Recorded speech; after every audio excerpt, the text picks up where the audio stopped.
Hello, my fantastic friends. Today we have a good one. We're going to be showcasing Raven Monroe's brand new campaign, Cookies and Scream. Again, an awesome creator, someone who's been welcomed on my stream multiple times. She's been here multiple times. Raven, say hello to the people. Let them know what you've worked on too, and anything else you want to say. Roger that. Well, hello. Nice to see you guys again. Appreciate you having me on, as always, Vinny. This Pleasure. right here is my little brain baby from last October. I put together a team of really amazing creators for this project. I even made an animation. I hired an amazing voice actress, and I even got a composer for it. Vinny, if you want to show them the video. Yes, yeah, we're going to be covering it. I'm just going to introduce everyone first, and then we'll dive into this. No worries. Absolutely. Yeah, we also have AC and Nick on as well. The Zamudios, again, fantastic creators. We'll show Detonator. This is one of the books that Nick has been working on. When Rini comes in, we're going to show some more stuff too. That he's also the colorist on her project. AC, another fantastic creator. You're working on multiple things right now as well, aren't you? Yeah, I'm mostly working on a project that's still under wraps with Colin Bunn, and I've worked on some other stuff. I helped out a little bit with Rini's campaign. Mm-hmm. Yes, yeah, you did those trading cards and stuff too. So yeah, we're gonna show those. Those are fantastic. So hell yeah. And we also have ETEP in the house. Mr. Wakuian, how we doing, pal? Excellent, man. Excellent. The People's Champion. I'll do the whole thing. It is I, it is he, it is me. PWD ETEP Wakuian from the Place to Be Reviews. Right here with all of yous on Vinnieart Sunday night, ladies and gentlemen. Thank you for having me, Vinny. I am here with this wonderful panel, all these great creators, and somehow, for some reason, I am obviously the least talented person on this panel, judging by all these projects everybody has going. So I feel extremely out of place and stupid now. But thank you all for having me anyway. Dude, don't adjust your television sets. I am not one of the Beastie Boys. Pete is fantastic. He's one of my brothers over on Rogue Entertainment. We always have a great time. We cover topical stuff. He's always just so much energy. He does voices and impersonations. You'll be hearing them tonight, I'm sure. But yeah, we always click and have a great time. So don't feel weird, bro. We're all like family here, man. All good people. Absolutely. Thank you all for having me, man. I appreciate it, Vinny, and nice to meet everybody else on the panel. Thank you. Man. And this guy underneath me, I know him. Yeah, we know this guy. Oh yeah. Now I gotta follow that. Thanks, Vinny. Red Gaze in the house. Creator. I just want to say I'm severely disappointed. I put in for that voice acting job with Raven. She's like, "Nah, you're not feminine enough." And I'm like, "What are you talking about? What are you talking about? Not feminine enough? Come on." You don't sound like a 7-year-old little girl. I'm sorry. Not today. Jeez. If he squeezes it hard enough, maybe. Mercy. What's up, everybody? Hell yeah, brother. Dude, yeah, it's the Sunday stream. Again, I want to say hello to everyone who popped up in chat. We have Pale Rider in here nice and early. He's got pizza for Ed. Thank you. Fantastic. Apollo's in the house. What's up, man? Yeah, he loves his Blue Twilight Woman. Hail, brother. Nano Reaper. Yo, what's up? Ethan Van Coomer. Okay. Shadowhawk. What's up, pal? Yeah, man. Unhinged is in the house as well. Am I scrolling this one? Where'd we go? I lost track of where it was. There we are, man. Hail, brother. I did one of those test your mites with him. I had done a Tila drawing. I forgot where I put it. It was just like a 30-minute drawing kind of competition thing. But we weren't supposed to touch it anymore. Just the 30 minutes, that's it. Don't finish it. If you want to finish it, those were his rules midway in. But I might be back to do another one because it was a lot of fun. Unhinged Jason's awesome. He's got a fantastic project as well. Go check out Absolute. He's got the second campaign up for that. But yeah, it's going to be good. number of people watching. All right, cool, man. Yeah. Yeah, cool trailer. Thank you, man. I appreciate that. Thanks, Robert. Oni, what's up? Yeah, we're here to kick some ass, and we're going to be showing some great campaigns. We're going to be talking about lots of different things. I'll bust out some Alex Jones, too, because you guys seem to really enjoy it, at least the last few times I've done them. Yeah, Raven's fantastic. Eric, yeah, man. Eric's one of the good ones. Fantastic dude. Eric's He's funny. been popping up, supporting so many campaigns. He's always shown a lot of love, too. So, yeah, man. Hail, brother. Thank you for being here. Maybe Human. What's up? Oh, bless you.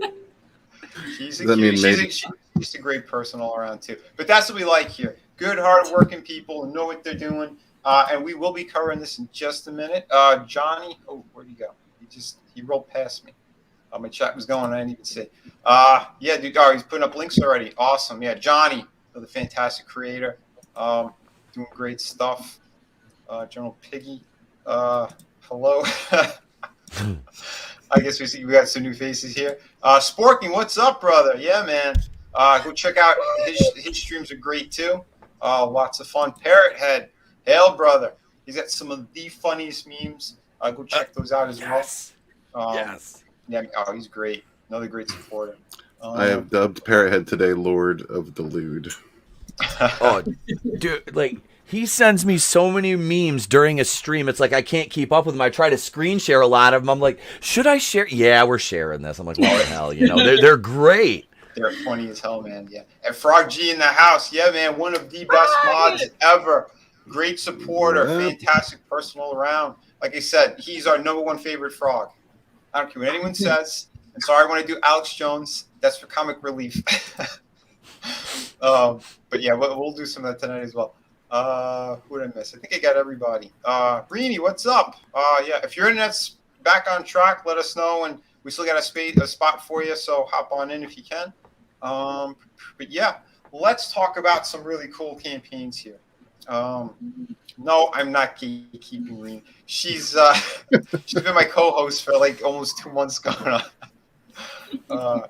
Jason, man. Hell. All right, so yeah, I want to show this cool campaign. Seen some of it. Raven's been on my channel again. She said it's been about a year. You said you're working on this. Yeah. In between Yeah, other hot stuff. minute.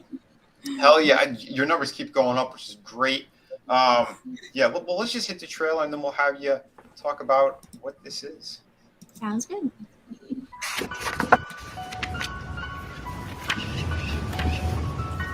All right, Gus, it's cookie season again. Here's the plan. We're going to do our best to make friends, score the best cookie route, and take home the crown. But if things go south... Gus, wait! You didn't knock! Hello? Hello? We're going to be brave and do our best. Oh my! What's this? A human child?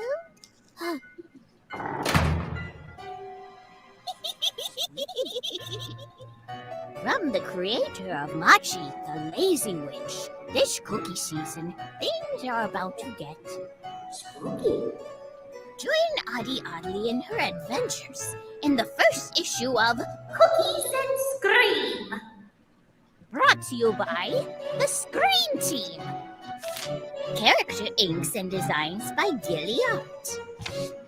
Flat colors by Izuru Monroe. Background pencils by Lauren Radiger.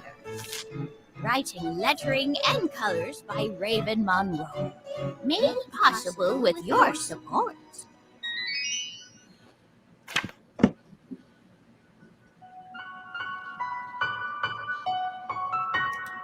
That was pretty cool. Bless. That was cute. Thank you so much.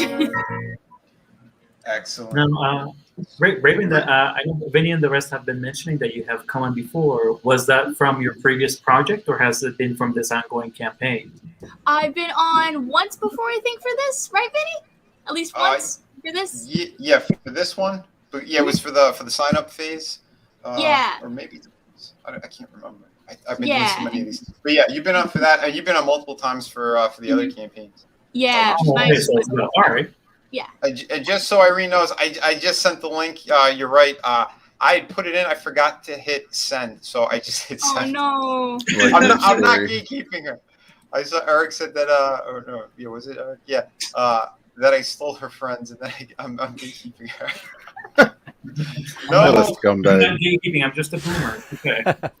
I did not do that. Not intentionally. Mercy. Oh shit. But yeah, Raven. Yeah, let them know some more about this. You know, because it's been in the works for a while. And again, you're one of those creators. Like you put so much into what you're working on. That's why I love having you on too, because you know what you're doing. At least with the stories you want to tell and all that. And yeah, another very humble creator. But yeah, I mean, I try to know my stuff when I put it out there. I do my best. Oh yeah. So Cookies and Scream started back in October of last year. I was having a cup of coffee, just going about my day, and then I got to thinking, what if there was a story about a Girl Scout that sold cookies to monsters? And I had to see it through. You know, you had the idea, and you're like, it's got to happen now.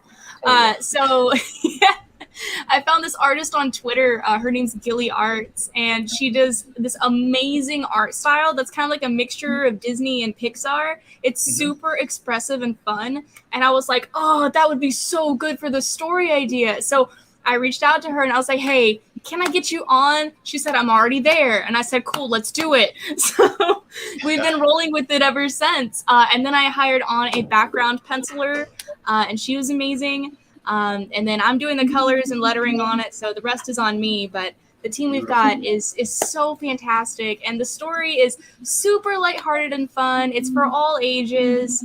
And then with this campaign, I'm doing like mystery pins of the cookie boxes because there's a whole bunch of like knockoff Girl Scout cookies in this. Yeah. I have some images below if you want to check them out. But some of these are like personal favorites. Speaking of which, yes, we Vinny! Vinny! Oh, shit. When did you send me the link? I had it in the description. I forgot to hit the send button because I was doing multiple things when you came in. Well, when other guests were coming in. So my apologies. Please put your machete down. What a change of tone. Right? Oh, you just forgot to send. Okay. I mean, if you don't want me to be your co-host, it's fine. It's not like I would use it or anything. Like, oh my God. No, never. We can't make mistakes around Rainey. She used to be one of the sweetest people I know, but apparently you not. You just suffer for it. They're just consequences. Oh boy. So, anyways, good to be here, everyone. Hi. Hi. Hi. Hello. Howdy. I suddenly feel less safe. No, you're cool. You're cool. What's up, everyone? Brent, you have an arsenal. She just has a sword. Mercy. True, but she's also female, and you know how vindictive they can be. You're right about that. Which again, best remember. I didn't mean to cut off Raven either. Because I'm sorry, Raven. It was me. You had a weapon. What was I gonna do? No. It wasn't directed at you. I didn't mean to cut you off. Please continue. This looks awesome. Actually, Raven, you were talking about the pins, but you referred to them as like mystery pins of. Yeah. What does that mean? So, Vinny, would you mind scrolling down just a wee bit? Yes. I'll show the pins. If it's okay. This is the first time that I'm on this campaign as well. So. There we go. Here they are. Oh, sweet. So I've got 7 different designs, and I have 2 different tiers where you can order just the pins themselves. Just the pins. So you can get like a single pin, and it'll be one of the 7 designs. Or you can get the full set of all 7. And they're all like an inch by like 75 centimeters. So they're all like reasonable size. And then the higher tiers come with like a full set or multiples. So you have a chance of getting like all the cookies. So that is great. I'm a collector. I thought it'd be fun. Yeah, that sounds really cute. So these are the boxes of the cookies that the girls sell in the book? Or do the pins look like the boxes? Yeah. It's just like this in the comic, yeah. Okay.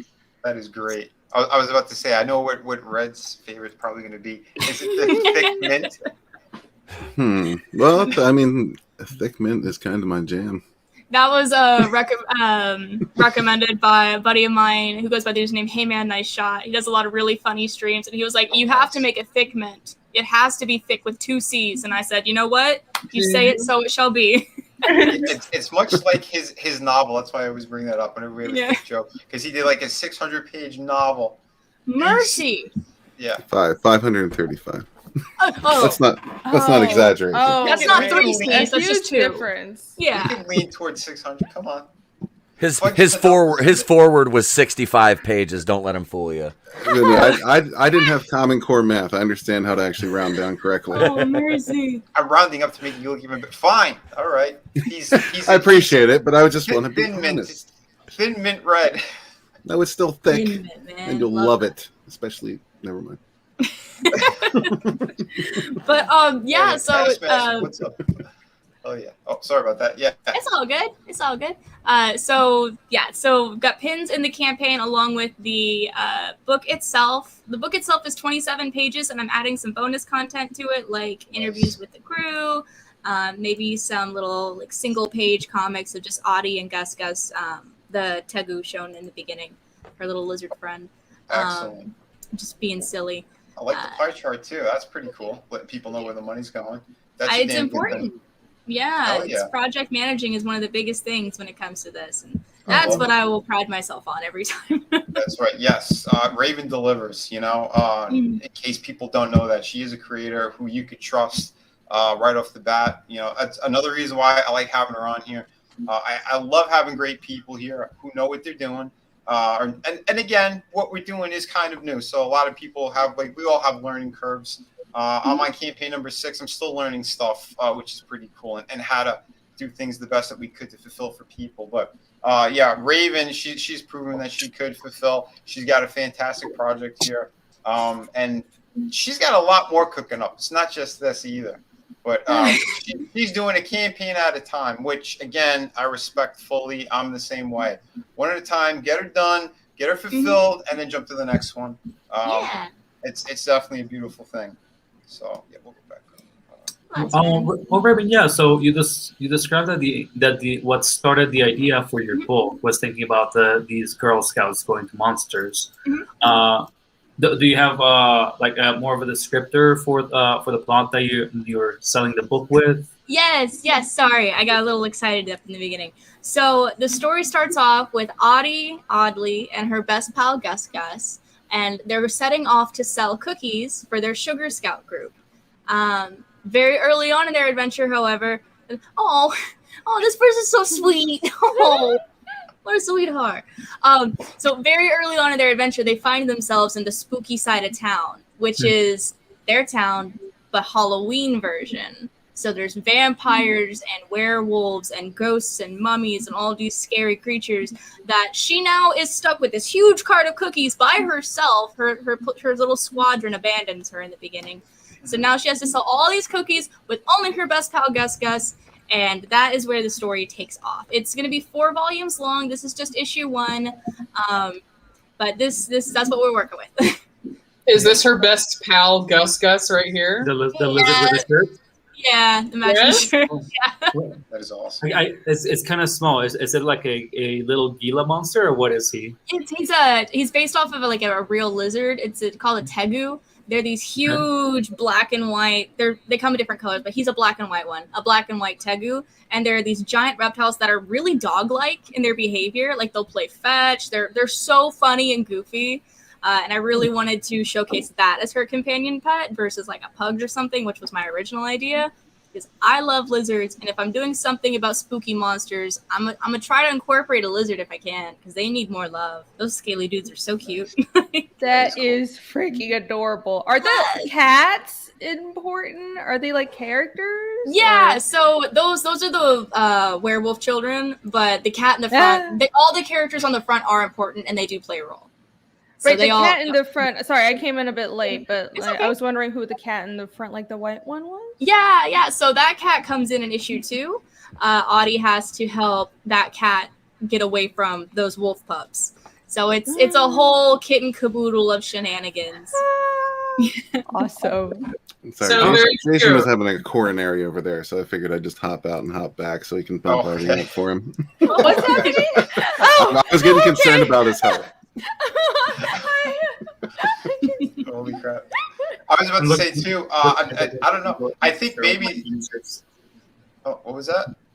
Oh, nothing. I was just showing AC since Raven was talking about these table lizards being like dogs. Yeah. I realized, like, yeah, there's a ton of them just being grabbed by like a leash or being rubbed against some white lady's face. They're cute. Crap. That's hilarious. I was about to say too. Maybe there should be a crossover at some time in the future. Yes! Oh. Because this was all Halloween as well, and we had our little monsters. Oh, Yes, that'd be so cute. I didn't remember you mentioning that one, Vinny. Yeah. This was one of the ones that I think it was my third campaign. Might have been my third one. But this is the one that I did that was kind of like that Disney style. But I think it'd be great with some kind of, who knows? Let's right? do it. Let's go. Let's do it. Oh man, what is something of like? Can you like if you're when your campaign is fulfilled, do you think you can like send this out around Halloween season? That's the plan. The plan is to get this in everyone's hand by October. Beautiful. So it's gonna be right in time. Oh, that's Yeah, nice. Okay. It'd be perfect. I was trying to do the same. I released mine twice. I've found like a year later, I had another box of like 50 of them. I moved them on one campaign, and we moved them in like a couple of weeks. So that was awesome. But yeah, see, there is a place for these kind of books. I'd say for sure. I'm happy to see that Kickstarter for you is working really well with this. Yeah, with this target audience, it works pretty well. Yeah, and that is interesting too, because we talked about it on previous streams too. Because some people are kind of totally against, other people are for it, and I think it does depend on the project. Something that's definitely kind of like a kids-related project. I think it's like perfect for something like this. You know. So What is the target? What is the target on the project, Raven? So it was fully funded like an hour ago. Okay. Well, there you go. I got so lucky. Like it funded in 7 hours, and I'm floored. I'm absolutely floored by it. Congrats. Thank you very much. Good Excellent. job. That Thank is you so much. excellent. That's always the relief, getting it funded and just having the rest of the time to just see how much it can actually swell up. Yeah, I've got some cool stretch goals planned though. We're doing patches, like actual like little patches for the Sugar Scout group that Audie is in. So after this Shay stream, will I'll post an love you. update. Oh yeah, I know it was Shay's idea. I knew it. I love Shay. every time there's a patch, it's her idea. I know. It has to be her. Funny. She's so good at convincing people into patches. But it also works pretty well for the theme, so I was like, why not? So This is perfect for this. we're also doing figures for this. Like, what kind of figures? We've actually got little statuettes being made. They're 4 inches tall. I think I have a picture just below the reward tier. What kind of statue? Like acrylic ones? So it's gonna be like a 3D printed one, but I'm gonna try to see if we can get some resin ones made. But 3D printed for a fact right now. Maybe a stretch goal for acrylic. But that's what it looks like. Okay, this drawing. Okay. Yeah. And then I have like the 3D actual model on the banner there. Right. Sweet. Which is really cool. Nice. Oh yeah, I see it over that little gray one over there. Yeah. What is the stretch goal for that? So that's just already here, but if I can get, I'm gonna have to come up with a stretch goal for getting them made acrylic, because right now for sure 100% 3D printed, hand painted, but I would like to get them acrylic and hand painted. I feel like that would just be like such a good chunky piece on a desk, Yeah. So I'll probably do it maybe like around 6K. If we can reach 6K, I'll up it to acrylic instead of the 3D.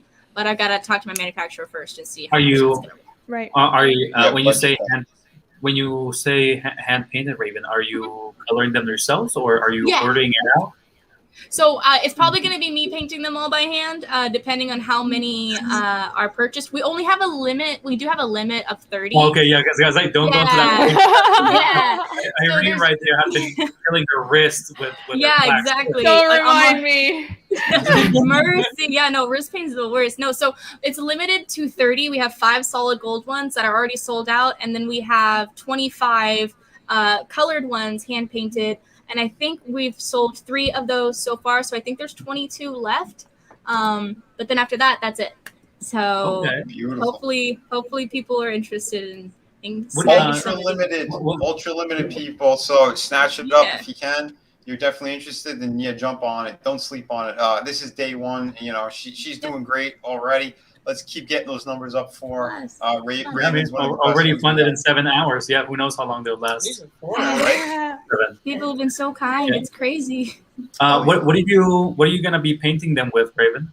So I'm thinking of doing acrylic with a top coat, like a water resist or a weather resistant top coating on it. So that's the plan right now. Okay. What are your other stretch goals?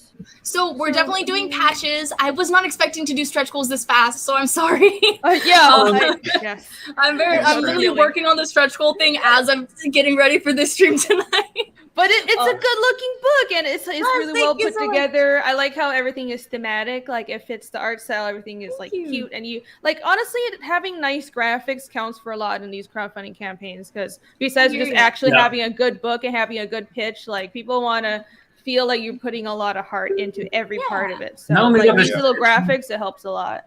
Yeah, it's I feel like it also builds a lot of confidence just looking at it looking pleasant to scroll down. Sometimes even when the art is good, but the graphics are just kind of jumbled in there, or I don't know, like with bad edges or something. It does kind of seem kind of hodgepodge together at times. Like, this is looking really, really cute and put together. Well, this is not your first campaign, is it? This is my second campaign on Kickstarter in my life. Oh, right. And Vinny was also alluding to you doing a lot more. Is this, how are you doing that? Are you like connecting them, or is it independent projects that can just work on your name? Yeah, so I'm going to be having a bunch of independent projects under me. So this one is just for Cookies and Scream. I'm going to be launching another one in the next couple of months for Machi the Lazy Witch, issue 3. Issues 1 and 2 were my first campaign. I did them together. Oh, okay. So that's that one. And then I'm still working on the one that I told you about, Vinny, the really cool one. Yeah. I'm working on it. We've got some tricky stuff going on with publishing though, so I gotta zoom about that one. But hopefully we could have another project potentially before the end of the year. So that'd be 3 comics by the end of the year. But we'll see. Wow. We'll see. I know that's one that I think AC would really love. That you have a little. I'm not going to say it. If you want to say secret stuff, nice armor. You know that one. They're really, really cool. Oh right, the cool one. Yeah. It must have a lot of armor because that's the first thing I can think. Oh, of. We know you love cool stuff. Right. Yes. I'll be right back, guys. Very descriptive. Yeah. Yes. I don't know if you want to hint at that or say anything. I don't know if I can just yet. I'm working with my publisher on it. We might have something going. I don't know. So I gotta. Gotcha. But if it does come out, it's gonna go Indiegogo because that's more for Indiegogo. This is really interesting. I hadn't thought quite about like the target, the age range for between Indiegogo and Kickstarter, but this has made me realize that a lot more kids books are successful on Kickstarter, and I've seen people put kids books on Indiegogo, and they almost universally tend to struggle. Yeah. So that's really, really interesting, because what I was thinking of was, I've noticed that with like, kind of nerdery stuff, gaming stuff does a lot better on Kickstarter. So it's kind of like Kickstarter has more gaming stuff and Indiegogo has more comic stuff. But also I think it's just like comics, not a lot of people are crowdfunding comics for kids, but it does do better on Kickstarter. So I'm really glad you went with this platform. Thank you. I appreciate that. Definitely works. Hell yeah. Again, big shout out to Frog G. He's been dropping the links, doing a great job already, man. Frog. Yeah, and just letting people know, because, again, this is a beautiful project. 50 backers already. Excellent. 29 days to go. Anything you want to say about the? So what? It's pledges instead of tiers. Is that how it works? Yeah, I still call them tiers though. I can't help it. Okay. So for the early bird today, you can get the digital copy for only $2 if you just kind of want to take a sneaky peek at it. And that's going to be coming out early September. I'm literally just finishing up the colors on the comic. It's already done. All of my artists have already been paid. I paid out of my savings throughout the pandemic. So you're getting the comic 100%, and then it's already fully funded, so you're getting it. Excellent. But yeah, so for $2, you get the digital tier, which comes with like a wallpaper and a little surprise character icon you can use for your profiles or whatever you'd like. And then the actual digital tier is $5 after that. Excellent. Sorry, I said there's two different scrolling things here. Yeah, I know. We had the same problem with it this morning too. I think they may have updated it. It's kind of funky. Yeah, I don't know. Oh, hey, Raven. Speaking of the stretch goal rewards and stuff, and, that's one of the things that I think we end up just throwing ideas out there whenever we're going through a bunch of other creators' stuff. Mm-hmm. Let's see again, because we don't often go through books that are catered to a younger demographic. Mm-hmm. But one of the ones that we had actually brought up before, but we were I would say is I don't think it fits for that kind of a book. Is I think it was actually Irene was bringing up those cute little erasers that are always shaped like food and stuff. Oh, I love those. Like, since these are like little girls and stuff, I think that could also be a cool little reward, which I know that there's a bunch of companies that are, you can order those out of, and you can to go along with the little pins. You could even make like the individual actual cookies to go along with them. Yeah. That's such a good idea.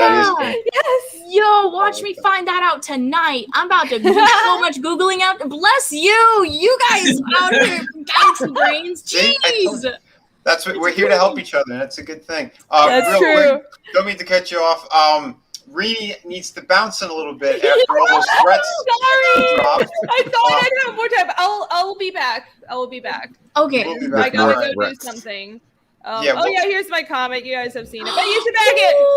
Comes Yeah. back. We'll dive into this a little bit more. Yeah, we'll come back and I'll yell at you about Fiendish and how you should. Everything's in production, guys. I'm so excited. Oh my god, I got Hell stickers. yeah.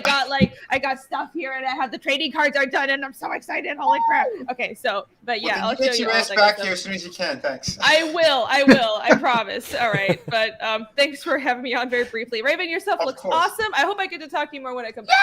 Yes, hit me up. yeah. I love your stuff. It's beautiful. Thank you. See you later. Okay. All right. Later. Excellent. Bye. Later. All right. Oh gosh, I hope it's not the Comcast.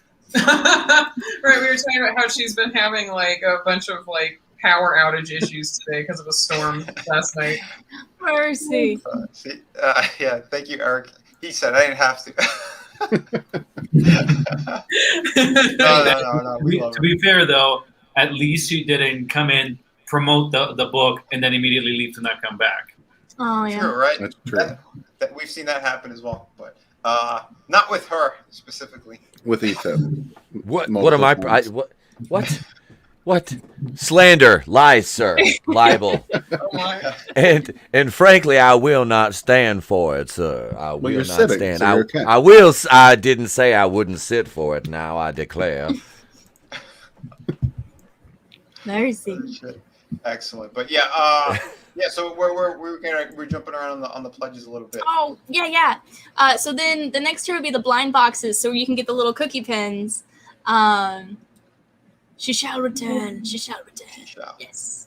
So then you can get one of the 7 cookie pins. It's also available as an add-on. So if you want to get any other tier and you just want to add a couple of blind boxes, you can do that nice. too. Very cool. Yeah. And then the physical copy is available for the $15, and that comes with a postcard, a bookmark, all the digital goodies. Yeah. Yeah. Yeah, that is great. Yeah, the wallpaper. Yeah, that's awesome. So yeah, starting at 15, you get the physical one in hand. So definitely. I forget, Raven. Did you mention what the pins are made of? Are they enamel or are they? They're acrylic. Okay, They're acrylic, so they've got this really nice little clear top. They look really cute. I've ordered them from this manufacturer before, and I really loved them. So they're gonna look really good. I'm excited for them. Oh, I think we might have another special guest saying a quick hello. He's here. He's here. All right, hang on. How quick is this one going to be? I told him he has very limited time tonight. All right, are you ready? Mercy. Here he is. Oh. All right, buddy, come here. Come on. Hey, buddy. Say hi. you Say doing, the Trey? lines. Put the sword down, bro. Here. Okay. Well, want it's to behind read the it? mic. Yeah, Like see? that. There you go, Irene, right there. Irene knew he was back there with that sword. That's why she ran. Don't He keep the got sword his. He got it. He got. Hey, careful, bro. All right. Hey, you're behind the pop filter. Let me move. Watch your feet. Come here. You can say. Come here. Say the line. I know you want to say it. Say it. Do it. Do it. Get your big butt up there. Do it. Do it. No, say the line, man. Come on. Come on. Everybody's sliding off. No, say the line. Daria cha cha cha. Say hi to Vinny too. Hi, Vinny. Hey, Trey. How you doing, buddy? Cha cha cha. Do it. Do the Vinny line. It's me, Vinny. It's me, Minecraft. It's me, Ouija. It's me, Ouija. It's me, Vinny. Vinny. All right, buddy. Say goodnight. Oh my goodness, so cute. Yeah. For those who didn't know, aside from doing Alex Jones, I also do the Super Mario, and he started a couple of times. It's me, Mario. Are you dressed as Mario? That's his avatar. It's about you, Mario. No, he just looks like that. Yeah, that's just Vinny. It's a really good suit, man. It's a really good suit. Wait, is that Mario? Is that actual Mario? Yep. That's him with his pinstripe and his gangster hat on. See that? Hi, Mario. It's Dude, is that actual Mario? You're gonna ask him for an autograph. right. Uh-oh. Who are Right, you again? buddy. I don't know who you are. Can you say your name? Who are you? Oh, introduce yourself. My name is Trey. Oh, Hi, good to Trey. meet you. Hi, Greg. Hi. And I'm talking about food. He's cutting himself with his Minecraft sword right now. He's Uh-oh. just taking his foot. Oh, there goes my arm. All right. Hey, say Oh. goodnight, buddy. Nice. All right, I'll be back with one arm. You got it, buddy. Oh my gosh, how cute. I'm telling you, it's just the timing was just slightly off. He could have had a sword fight. Well, if Rini comes back and he's not asleep. Bye. Have a good one, buddy. Good night, Trey. Have a great night. Bye, buddy. Night. I love you. I'll take your sword. Yes, I'll carry on. I'll hold your sword, sir. He said, "Show him the sword again." I'm like, "Ugh." Hey, I'm already more princess. I have the. I'm gonna get shanked now. Watch. Yeah, by Tila. I have Right. no power.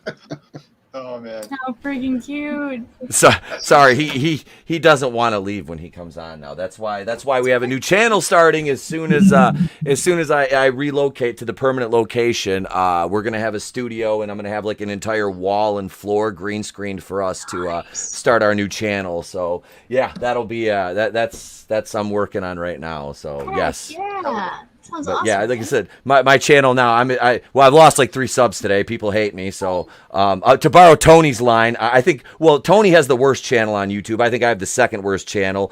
I dropped 3 subs today, so I'm like, I'll be at 750 next year when I start our channel, and then we'll hit 1,000 in like a week because of him. And it's like I'll just use him to propel myself to stardom. I'll do what all good showbiz parents do, and You'll be the I will. first one that's honest about it. Right, I'm going to tell you right now. I'm going to use the fact that my child is adorable and can already do impressions from the room to like literally. Our friends are here this week. We're having a bonfire, and my buddy Pat walks up, and Trey just looks at him and goes, "Oh, hi, Mark." I'm like, Oh, hi, Mark. "Oh yeah, he does." I put him in front of the green screen, and he's sitting there. I was feeding him lines, and he sits there. He's like, "Lisa, you're tearing me apart." I've got the clip. I'll pull it up and I'll show you the clip. Vinny, let me pull it up. Hang on, I got to throw my memory stick in here. I'm That's immaculate. So your little guy actually sat with you to watch that movie? I don't think I would have the patience as a kid to watch that one. Right? he didn't watch the whole movie. I just showed him certain scenes like Oh, 3 there or you 4 go. times, and we sat there and we ran through the lines, and I had him get like start. So really, I said, get mad, man. Oh yeah, he did that. I'm fed up with this world. He did that one too. But yeah, it's I'm working on him, man. He's a little. He's gonna be good when I That is finally legendary. channel That is channel spectacular. that. Let's He see. used to sneak on and then just say that magic line, the first one, because Red kind of taught it to him. The diarrhea, cha cha cha. He would just come in screaming. How dare you blame me for that? Oh, it was. Uncle Red. Is that It was- referencing something, or what is that? It's referencing diarrhea. That's my avatar. That Oh, there you go. I forget what we were talking about at the time, but there was some kind of diarrhea reference that came up. Yep. Oh, mercy. and Nerium drew that for me, and I love it. She got, and honestly, that the medallion she put on me. This is before I got the big necklace, and then my boy superfan Adam Shawhan went out and he ordered that necklace for me and delivered it to me. He's like, dude, he goes, he's there in like my chats. Like I said, he's been on my show. He was on my morning show the other day. He drove all the way up from Indiana to Michigan to bring me that. He was like, dude, he goes, I'm old school. He goes, is it all right if I bring like your son something and your wife? So he brought my wife flowers. He brought my son some Matchbox cars, and I vetted him before I met him because I knew a couple of the YouTubers that he follows. Not to name drop, but like the guys from World Class Bullshitters. You're tearing me apart! Everyone betrayed me! I put up with this world! Yep. Oh my god, you guys just Oh, seeing shit. the green screen in there. It's just priceless. That's iconic. That's iconic. Little legend. Yep, that's my man. That's yeah. Oh Yeah. That kid's gonna be a star. I was zoning off when my parents showed me any movies that didn't have monsters or dinosaurs. He watches horror movies with me already. He sat through the first one. He sat through was Halloween 4. We watched it on AMC so I could get him. It's not too bad, but yeah, he sat there and he watched that. He wasn't scared of Michael Myers, but when I took him to the re-release of Jurassic Park, the original, which he's seen 100 times on like my big screen in my living room, loves the dinosaurs, is not scared of anything. He got freaked out in the theater at the T-Rex on screen for the first time, and but he soldiered on, sat through the movie. So, oh yeah, he went to see Temple of Doom with me when they re-released that. That's Oh yeah, awesome. he's been watching Walking Dead since he was in a bouncer. Like he was about like probably a year or two old, and he was sitting there in the bouncer watching that before we put him to bed. But yeah, Oh wow. yeah, I started the first horror movie I ever watched was Nightmare on Elm Street 3, and I saw that right when it came out, and because my cousins were older, so I was like desensitized to horror from an early age, and having a dad who's, as I mentioned off air, a Marine and a former undercover narcotics officer and a Ram man on the Detroit Police, because I thought RoboCop was so cool as a kid. His buddy was the head evidence tech for the Detroit Police Department. So he brings up a bunch of homicide photos to show me at 7 and be like, you think this is cool? I'm like, it just desensitized me. It doesn't even bother me. Like really? Like, so that's, I love horror. I love horror, but I don't like the stuff like Hostel and Saw and shit like that. Like that I'm not down with. The slasher ones or whatever. Like, no. I like No, slasher that's horror. it. No. Torture porn. There is you go. There, the that's torture what it is, porn, yeah. because I can't get down for that. Like, okay, torture, I mean, depending on what we're talking about, is fun, but in the hostile sense, not so much. Right. I'm all about a cat of nine tails, but I'm not all about getting hung from a bathtub and then gutted like a deer. That's not my thing. But do I like that in entertainment mediums, like in like a Jason Voorhees kind of way? Hell yeah, that is fun, and that's why to kind of segue in, like the horror comics are kind of I like that. And speaking of some just insane images, like Shadow of the Kraken, the scene with the eye stab you show in your trailer, bro. That got me. It's so just vivid. I'm like, I love that. Like that kind of stuff. I'm like, I'm all right with. Yeah, the horror stuff though. Like I said, you gotta break the kids in early to the horror, man. Yeah. Get them to where they can handle watching that shit. I gotta agree. I grew up on like action movies and stuff. Nothing quite so dark as what you did, but yeah, I think I turned out fine. right? Like, I think Uh, I personally started liking them, She's but like, I, no one's gonna I find think the body. myself and actually my whole family have always been huge cowards for horror. Only later on in life, I think, like in high school and college, that I actually started sitting with friends and started actually enjoying watching it. Because I think when you actually have people to just shoot the shit with and joke around with, it's a lot easier to sit down through these than when I'm sitting next to my dad and we're both just biting our nails next to each other. Oh gosh, I mean, I didn't warm up to horror until I was in like past college either. But like action movies and stuff, I mean, like you still end up seeing like a bunch of like crazy shit. No, but it's not. It's not angled in that way. You know, it's more like spectacle and blood pinatas that looks more like ketchup. Yeah. Right. Yeah, Well, here's the that's thing. it. I think the action movies kind of led us into the horror stuff too, because like I was watching all that stuff. I was watching all the Chuck Norris ones, Missing in Action, Delta Force. Delta Force. Oh my God, yeah. And then like when we got into the Schwarzenegger stuff, Predator was like the first kind of steps into it because it was that action movie like in like the first act, and then it went into visceral horror with them. What he's doing, you know, he's skinning people, he's seeing the spine and the skull and all that. But the cool thing is too, it's like the way that like a movie like that. Anyway, for me, it's like one of my favorites and a classic because you start to think about this stuff and your mind starts to go in those creative places. I remember as a kid, I was, you know, me and my cousins and my brothers, like we're all kind of, you know, playing like army games and stuff and coming up with these stories and scenarios. What if there was like that invisible kind of predator around, you know, and it gets the imagination going in a good way. And then you start to get into other stuff as well, maybe science. You know, I think it kind of opens the doors for all that stuff. Sorry, Vinny, I think you went off. I did not even catch what movie you were even talking about. Oh, Predator. Predator. Okay, right. That I cut out, or was it your internet? No. It's just that you went off, and I feel like I missed it when you actually named the movie. Oh yeah, yeah. The Predator, the original Predator movie. Yeah, hell yeah. That's one of the classics that got me into doing everything as well because it's just so much great stuff you could mess around with in those worlds.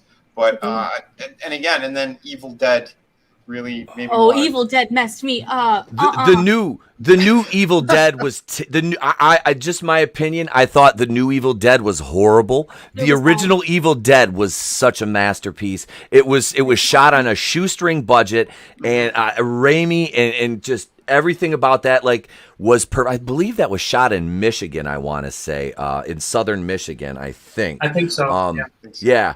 But you know, big shout out to the Murder Mitten. But that movie is great, and the second one was it was too gory for the sake of the gore. Just putting it in, it didn't really jive with your. I mean, the original was like it was violent, but I think they just didn't. Blumhouse weren't they the ones that redid it? And if they were, that explains a lot to me. I can't remember. I was going to ask you, like the second one was the one where they actually grabbed the first one and just like redid it, right? Mm-hmm. Yeah. Okay.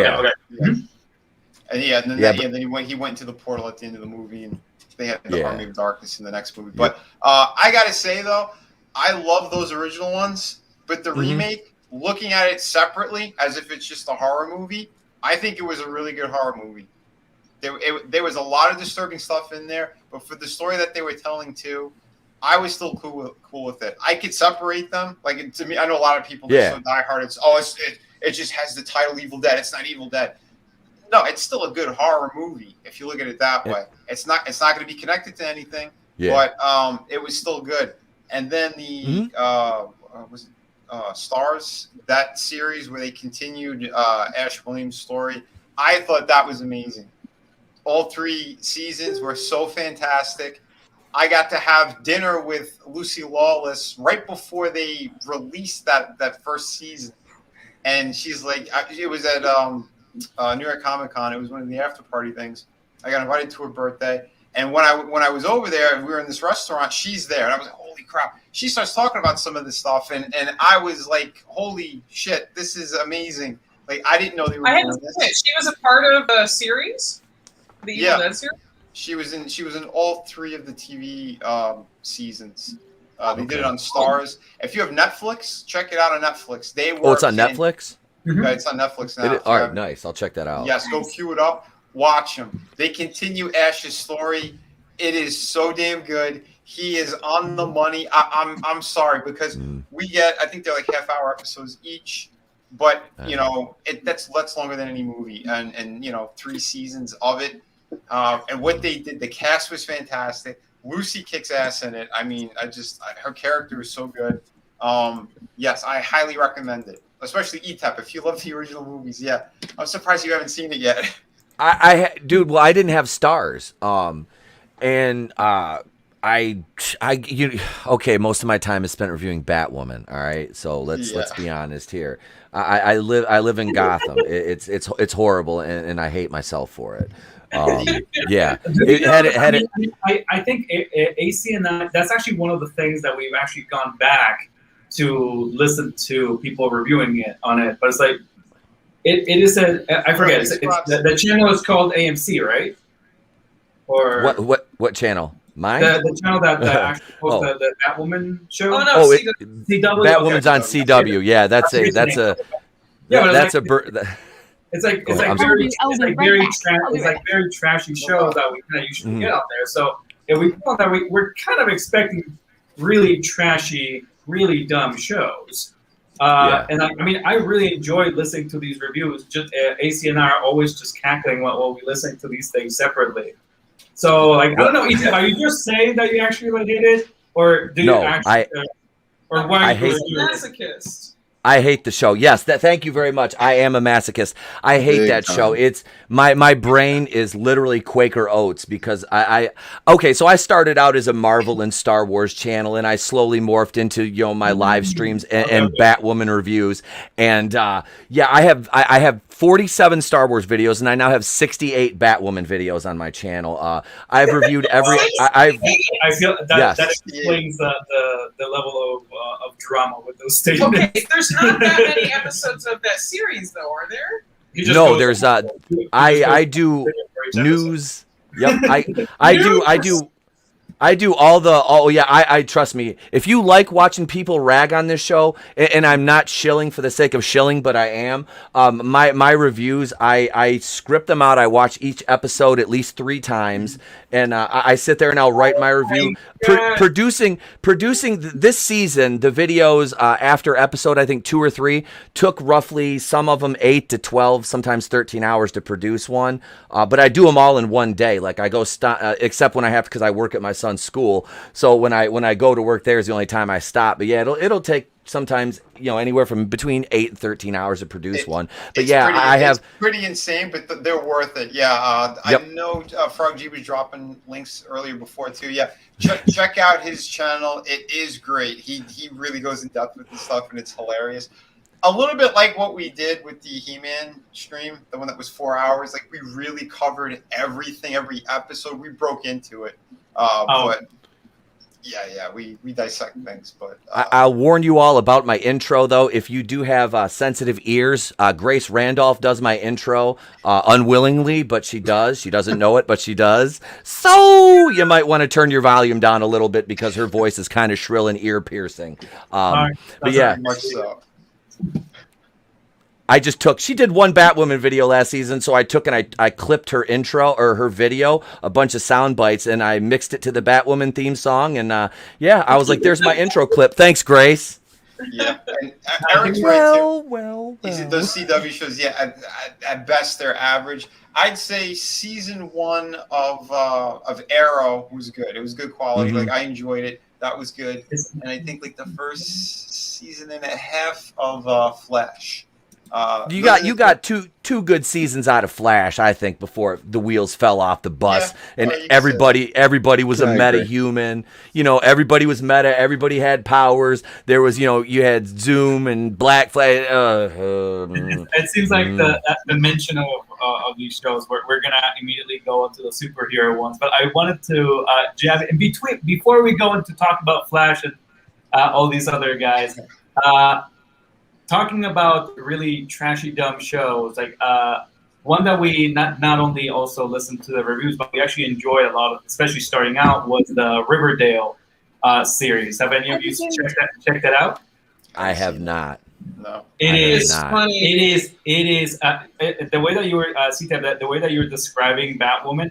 It is the best dumpster fire. It is like it starts out so it's so trashy, but I think the thing is that at the beginning you think it's on purpose, but it just starts veering off of that hill and just speeding up and speeding up. It gets really fun to just see how far they will go, and combine both attempts at making all of these Archie comics characters look cool, but then also randomly while they're threatening you also look really hot and it's like a soap opera. It's so bizarre and so overdramatic. I think that the scene that we always remember is that there's like a serial killer going around town. It's like it gets personal, and so so Archie and his friends are like, you know what, we're not gonna take this, and then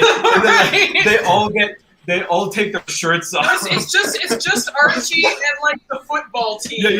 All the football team and him, like all of these like buff teenagers just get on the video, take their shirts off, and they make a YouTube video. Yeah, and they're just like, we're not gonna take this intimidation, just so you know. Hey, serial killer, we're coming after you. You come at us, and we're gonna have these guns coming at you. And these like holy crap!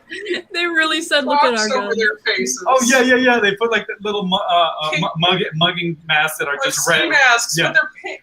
I think they're supposed to be red, but they're really pink. Pure Chad energy. Pure Chad energy. Chad energy is gonna get It's a mix of like. I think it's like trying to walk that tightrope of like the people that think that this is badass might like it, but the people that really like these topless boys will really like these things. They're catering to an audience, that's for sure. Oh yeah. It's really fun to look at that stuff. I don't know. It's just, before we went to Arrow and the Flash, because we don't really know about those.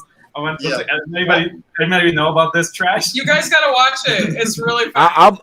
I had people requesting that I review Kung Fu. So I watched the first episode, the premiere of Kung Fu. And I'm sitting there and I watched a little bit of the David Carradine Kung Fu. I like karate movies and things like that. So I'm like, I'll check it out. And I have a thing for women who are like badasses and are like, martial art. I may or may, I had a lady on my show. She's an ex-bodybuilder and she's a session wrestler. And she runs a professional wrestling company now named Jennifer Thomas, who was an absolute sweetheart and was going to fly from LA to Michigan just to beat me up for my birthday, and I couldn't. It couldn't happen because of all the bullshit, which really made me sad. Because being an ex-professional wrestler, I'm like, so I just get to like lay back and just let her beat me up. I'm okay, cool. I'm like, I'm fine with that. Pin me, pay me. I'm good. My wife thought my wife thought it was hilarious. She was cool with it and everything. He said the same thing to me, by the way. I did. And Red did. Whenever you said you would never speak of that. You whore. You filthy whore. Never mind. Go. I said don't kiss and tell, Red. Jesus. There was no kissing involved. Never kiss on the mouth. It was like never kiss on the mouth. Gosh, that's not what you pay me for. Should have somebody with similar backgrounds. Like every time I see going on a podcast or a stream where there's someone that has either been in wrestling or bodybuilding, they always have this much energy as what you came with. Yeah. So that must be nice to be able and like take the occasional break while somebody else is just carrying that.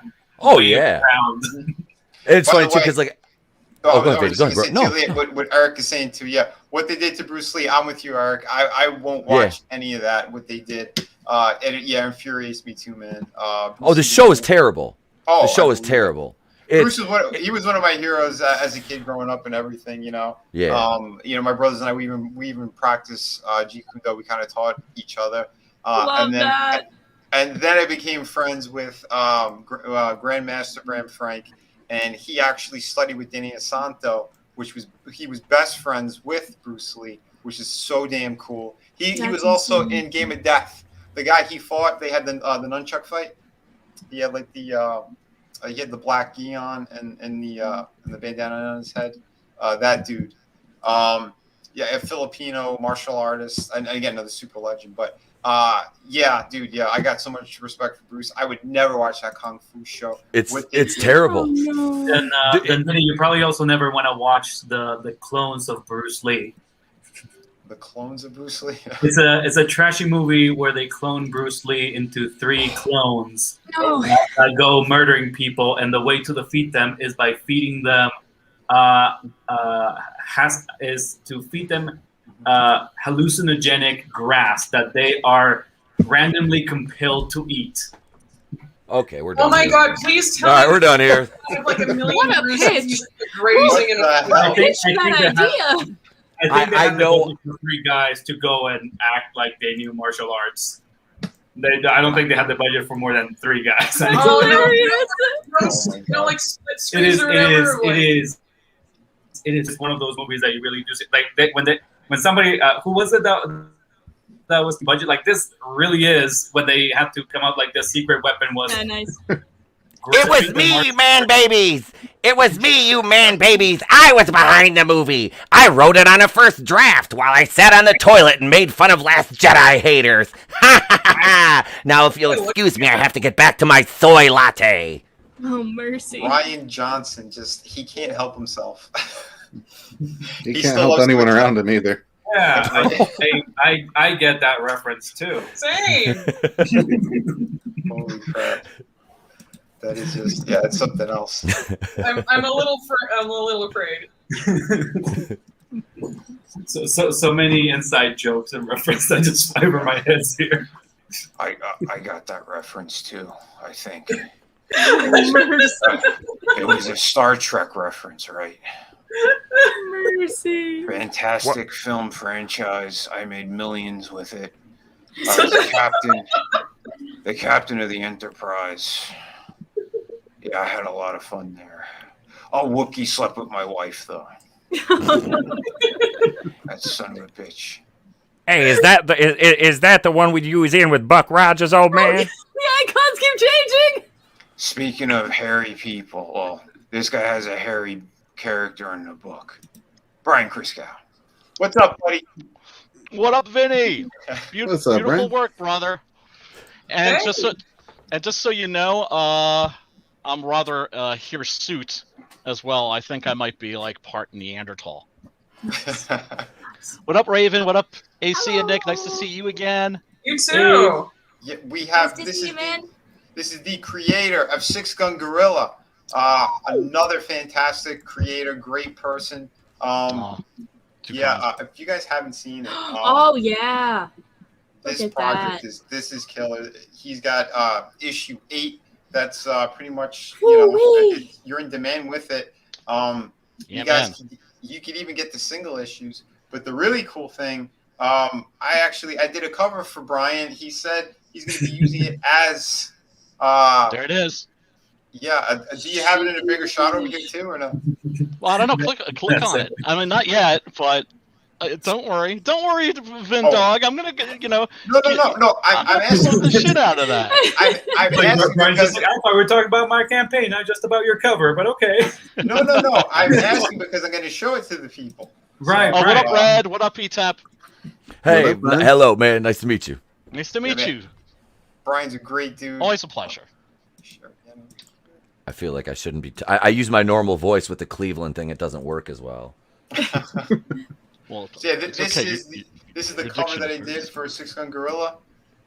That's Yeah, man. killer. Yeah, That's it dope. is a fantastic project. I have all the issues up to date. Brian's doing a fantastic job with this. Oh, thanks, man. Well, Yeah, look at this, man. Look at the bullet holes. The bullet holes in the hat. That's right, man. I had to do my Clint Eastwood throwback, my homage to him, because I loved all of his films. And I'm like, hey, I wonder if Brian will catch it. You caught it pretty quickly. I did actually. Well, you had to mention it to me first, but I did make a mental note, a mental post-it, like you got to tell Vinny, like I love the holes in the hat. It totally makes it. Dude, And also, I love the fact that he's wounded. I love the fact that he's got his back to the wall. That he's in trouble. yeah, man. There's so much life and energy in that project. Like I said, we're going to show it again real quick. But yeah, man, I had a blast working on that. Brian. That's what it's all about. Yeah, dude. Hold on. Keep your artists happy. Oh, yeah, Let man. them do them. Yeah, dude. And like I said, I've been wanting. So when I got the first issue, I was like, yeah, I eventually want to draw this at some point. I don't know when it was going to happen, but it happened this year, so I'm very happy about that. I am too. Yeah, dude. yeah. We'll let you do a little bit of a pitch on this beautiful project as well. Oh hell yeah, man! Yeah, we are on our 8th issue of this critically acclaimed series. Good Hell for yeah. you. Yeah, no, I mean it blows That's my huge. mind. Yeah, no, it's you know, I've been super lucky. The people love this book. The reviews have been like universally positive, except for one guy who said I don't like westerns. Why would you? You see the cowboy hat and the guns. What? But You're also, it's into just like romance? it's like, okay, you don't like westerns, but this is a western with a freaking gorilla.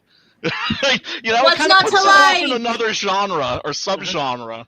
I mean, to be fair, like even when we've been on other comics, like when AC and I had been working with Brian and Colin over in the Sixth Gun, it is a more of a niche genre, you know. Oh yeah, with the supernatural Like, elements and everything.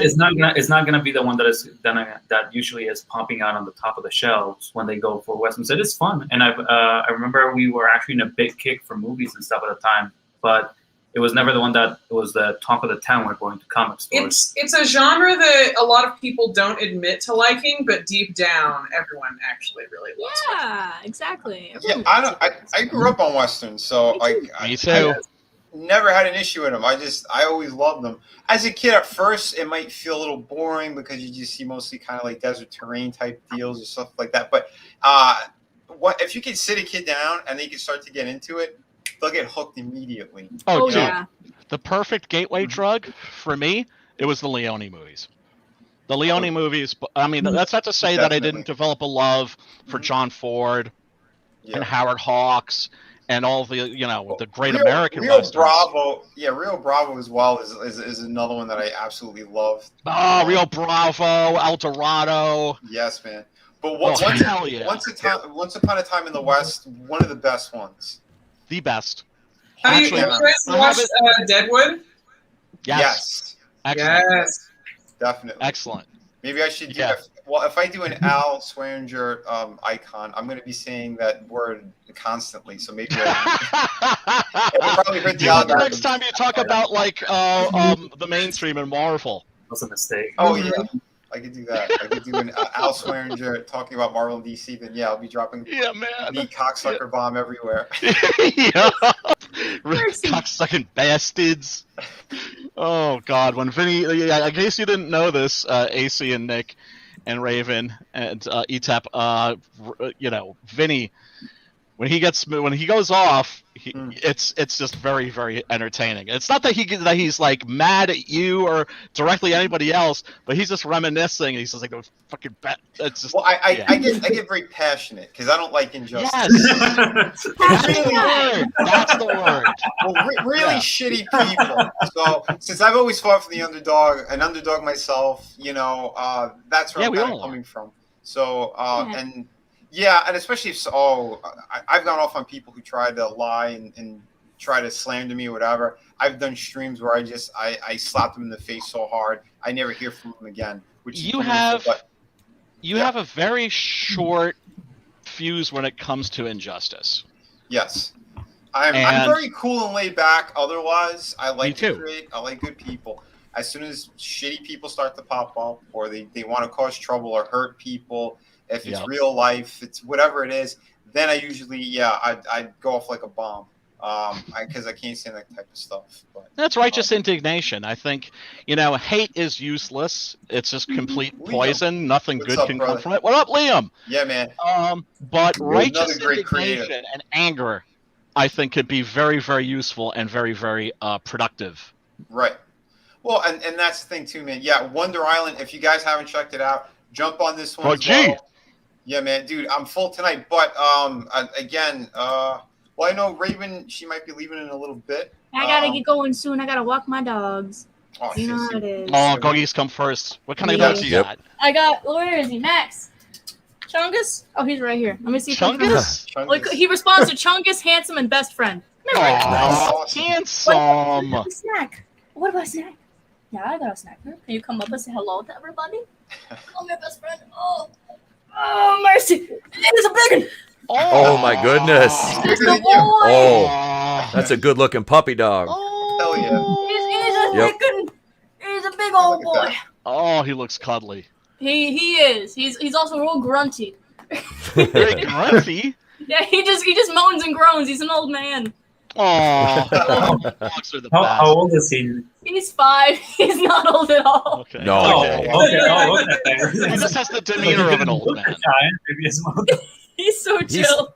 I was gonna Oh, say he's he's so damn chill. He's just vibing, Yeah. man. He just sits under my desk while I work all the time. I love him. He's a good boy. That's fantastic. Smooch the pooch. Look at that. He See, just wants to chill here now, I guess. There's so much cuteness that came on the stream tonight, starting with Raven, then with Trey, and now, He's so cute. now Raven Thank and her you. dog. Yeah, good old Max. Good I old would have Max. said Irene as well, but she threatened me before. The sword was cute. Oh snap! What did Right? she do? What did she do, Vinny? Oh, she came onto the camera just brandishing that new knife that she had gotten. The new machete. Yes, I went to drop her a link, and I forgot to hit the send button. And she's like, "I didn't get the link." She came on, she pulled out her machete, and she was threatening me. No, but it was all for laughs. But yeah, no, it's all good. Like I said, we do have adorable people here. Aside from that, again, AC and Nick, they're fantastic. Love these guys and girls here. I've been. We are pretty fantastic. Apparently not adorable enough for Vinny though. You guys are wonderful. No, You're a You very both got charming dimples. couple. You're precious. I was about to You're say that. precious. Yeah, you look cute together. That's an adorable couple. Just pissed off. Why are you staring at us? I don't know why I'm getting stuck Here, right now. since you're staring at us for so long, look at my doodle. If I can show it. Yeah, point that away. Point it away. There you go. Yeah. Oh, I love All right. that. Excellent. Nice. That's so cute. Nice detail. Yeah, AC has been getting into the character design for a personal book that she wants to do. Oh my gosh. Is it a costume yes. drama? It's a story It's swords and sorcery. Yeah, there you go. Gotcha. Love that. Yeah, well, I mean, the thing that's great about Swords and Sorcery is that you can work a lot of costume drama into it. Oh, If- I thought it was I thought it was the swords and the sorcery. I love costume drama. I know, I do too. It's like, but yeah, no, I love costume dramas too. When they're good, anyway. Oh yeah, It'll be good. Right, we seriously have got to go back to let Brian finish talking about his campaign. So That's okay. That's all I good. feel like even when we started, we are just talking about Vinny's cover. we have actually Well, have here's the to thing. talk about that campaign at some point. Y'all are like new to the scene, a wonderful, wonderful addition to this scene. But yeah, no, I've been around for. Wait, I wouldn't say I was first wave. I would say I'm like what? What would you say, Vinny? Second wave? Yeah, I would say second wave. That's to say. He's gone. I think he just left the camera on us. Just I know. You are the show now. Self-conscious. He shielded his cover. He's done. God damn you, Vinny. Back 6-gun gorilla, guys. Bastard. Look at me, look at me, look at me. You're the captain now.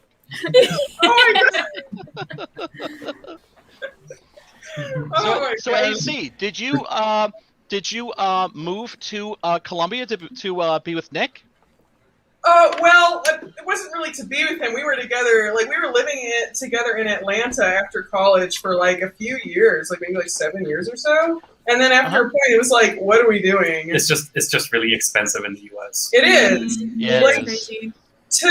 to be, and we're having to work day jobs. It's really hard to be like, it's hard to be a full-time Yes. comic creator. Mm-hmm. Okay. And so we couldn't make it work. And so we're like, well, what are we going to do? We don't want to stay in Atlanta forever. And so the obvious solution was to just come and move here to Columbia. It's a lot more affordable, and we can still, we can actually be full-time comic creators. Yeah, I know when COVID is not Love that. happening, we can also just go to the occasional convention during the year too to just visit friends. Yeah. Yeah. Nice.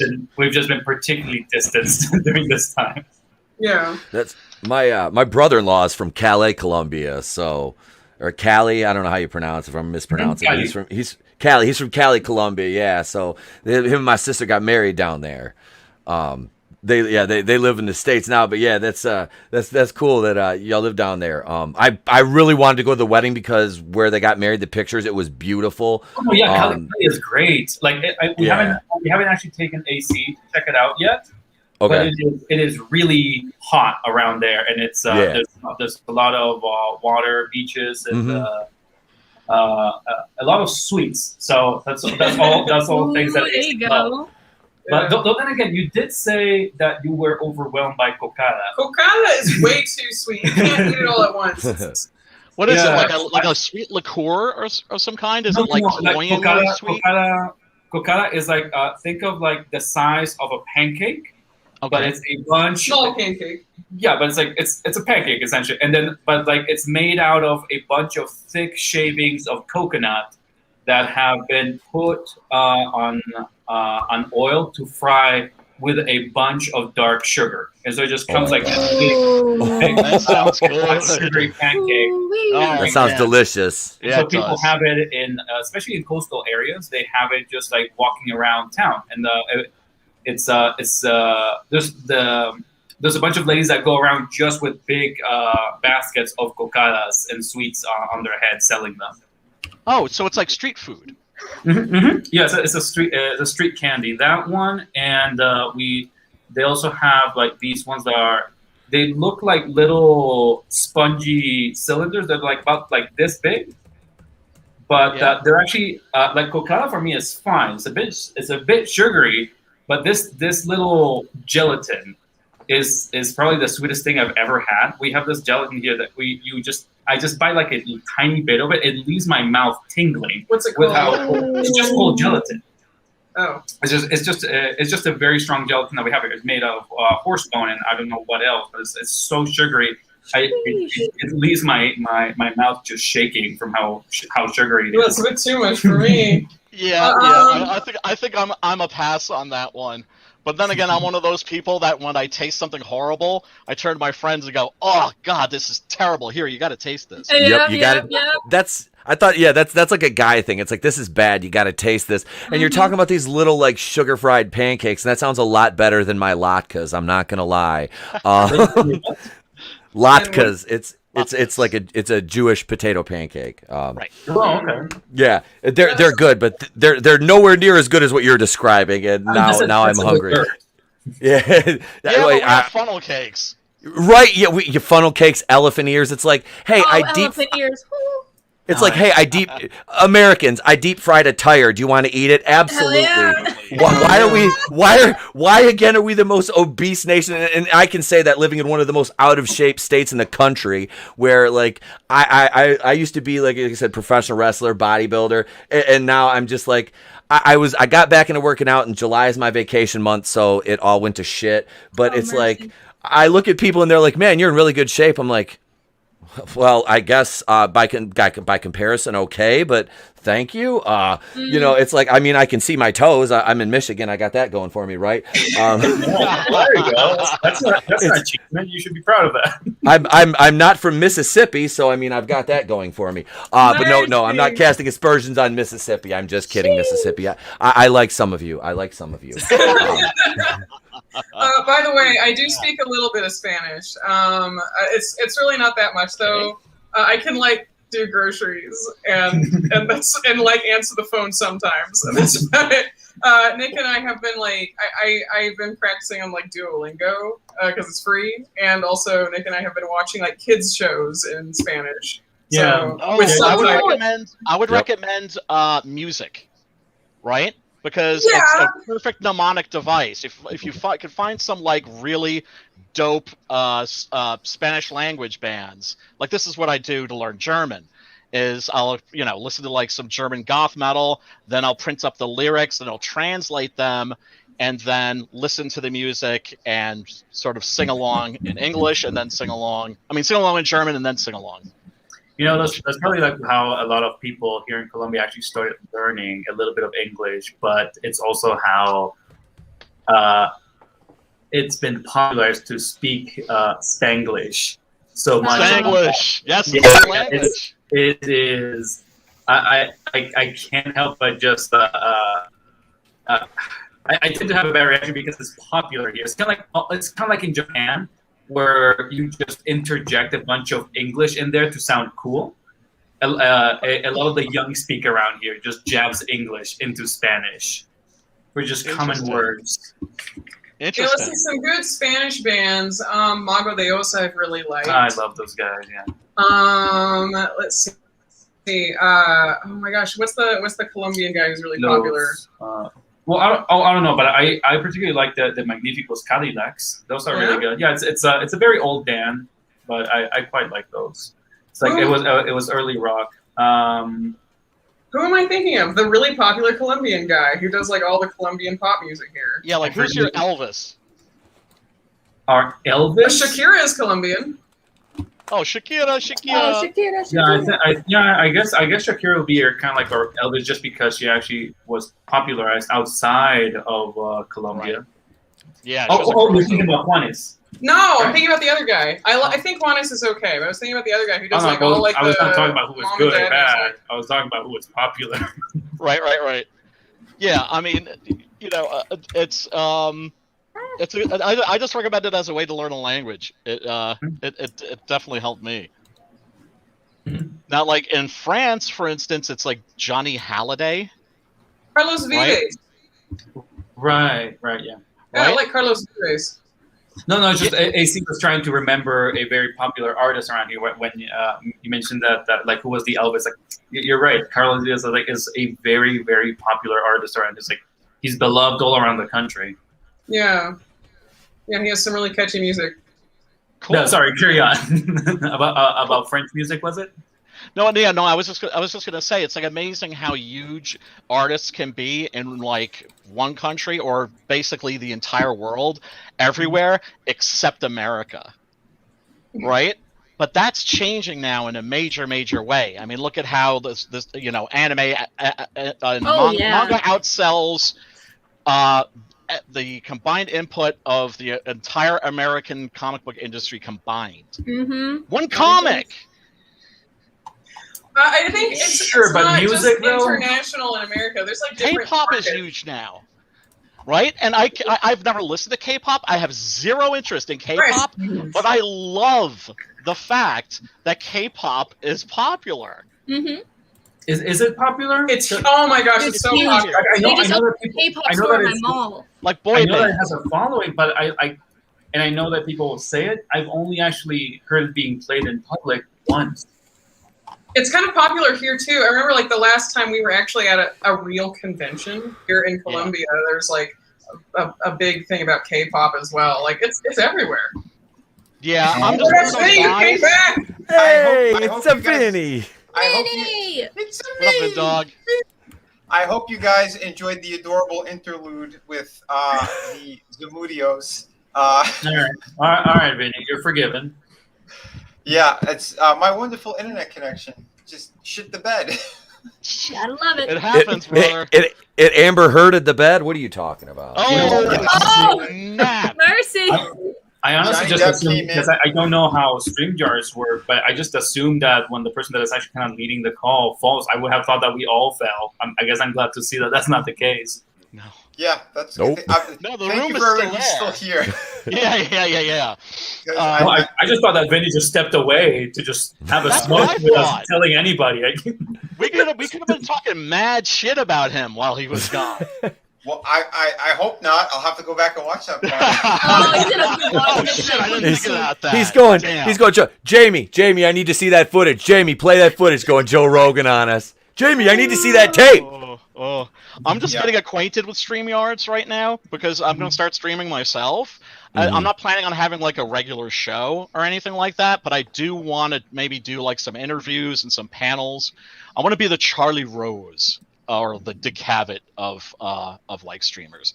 Like actually sit down and talk to people and just get to like the real nitty gritty of the art or of their project. Already put together my background. Not a single Funko Pop to be found. That's how you Yeah, get. but what about the edges of the camera, though? Oh, you just look through the cameras as a wall. Yeah, that's all the Funko Pops. That's really good. I might have some in the closet, right? No. I have one Funko Pop, and it's Wheezy Jefferson, and that's the only reason I bought it is because it's Wheezy. I'm like, You got the best one.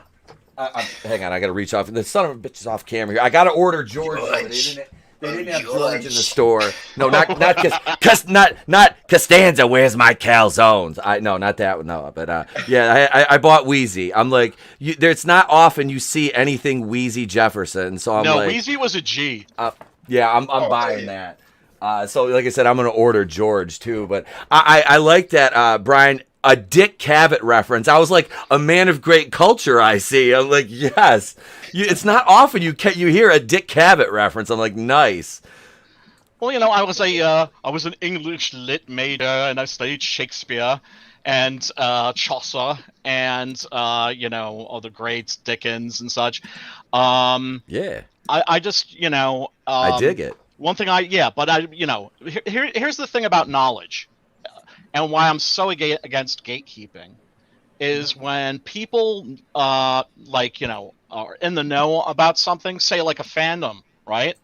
And there are people coming in, and then they're like, "Oh, you don't know this or that? Well, then F you." And it's like, no, that shit does not belong to you.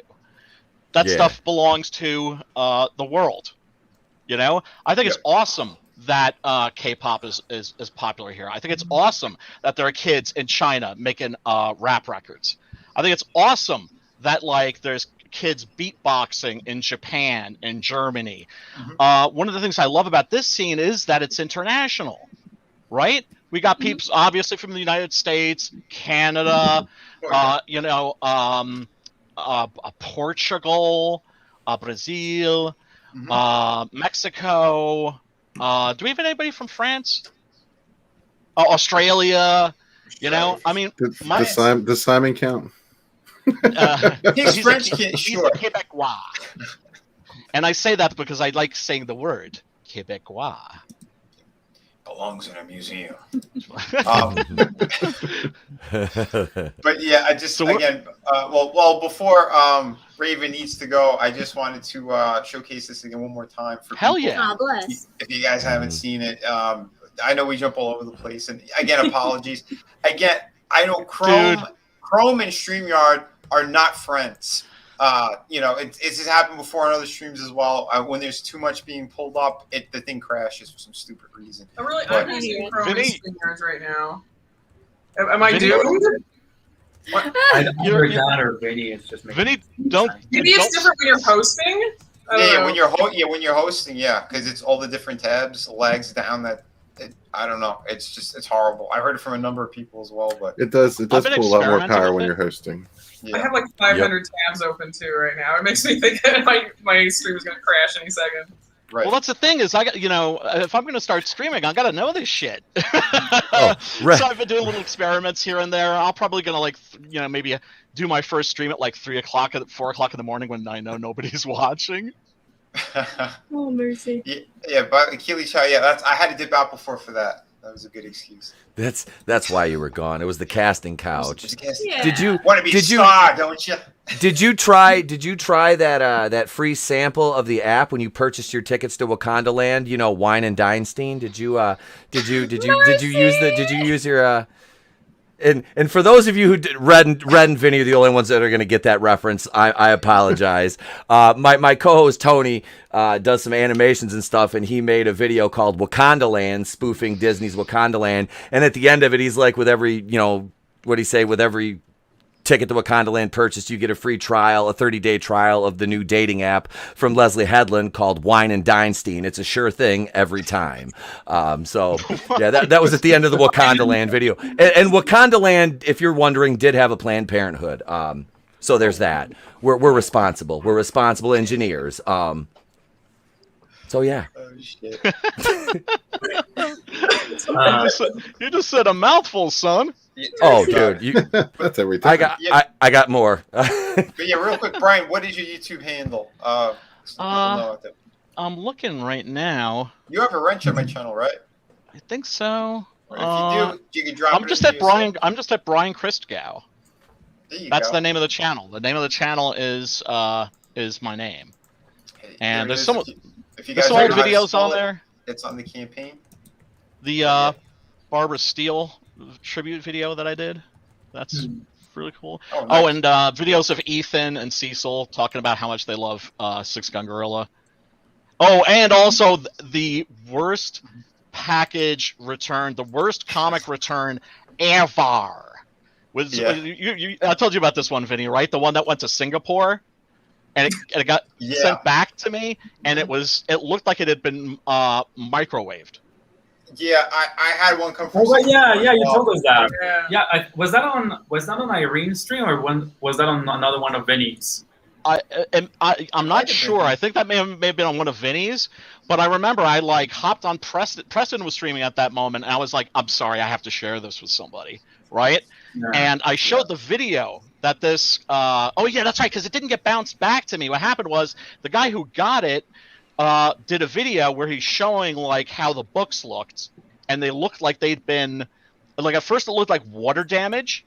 But then it was very clearly like something else because the Gemini mailer that they all came in was pristine.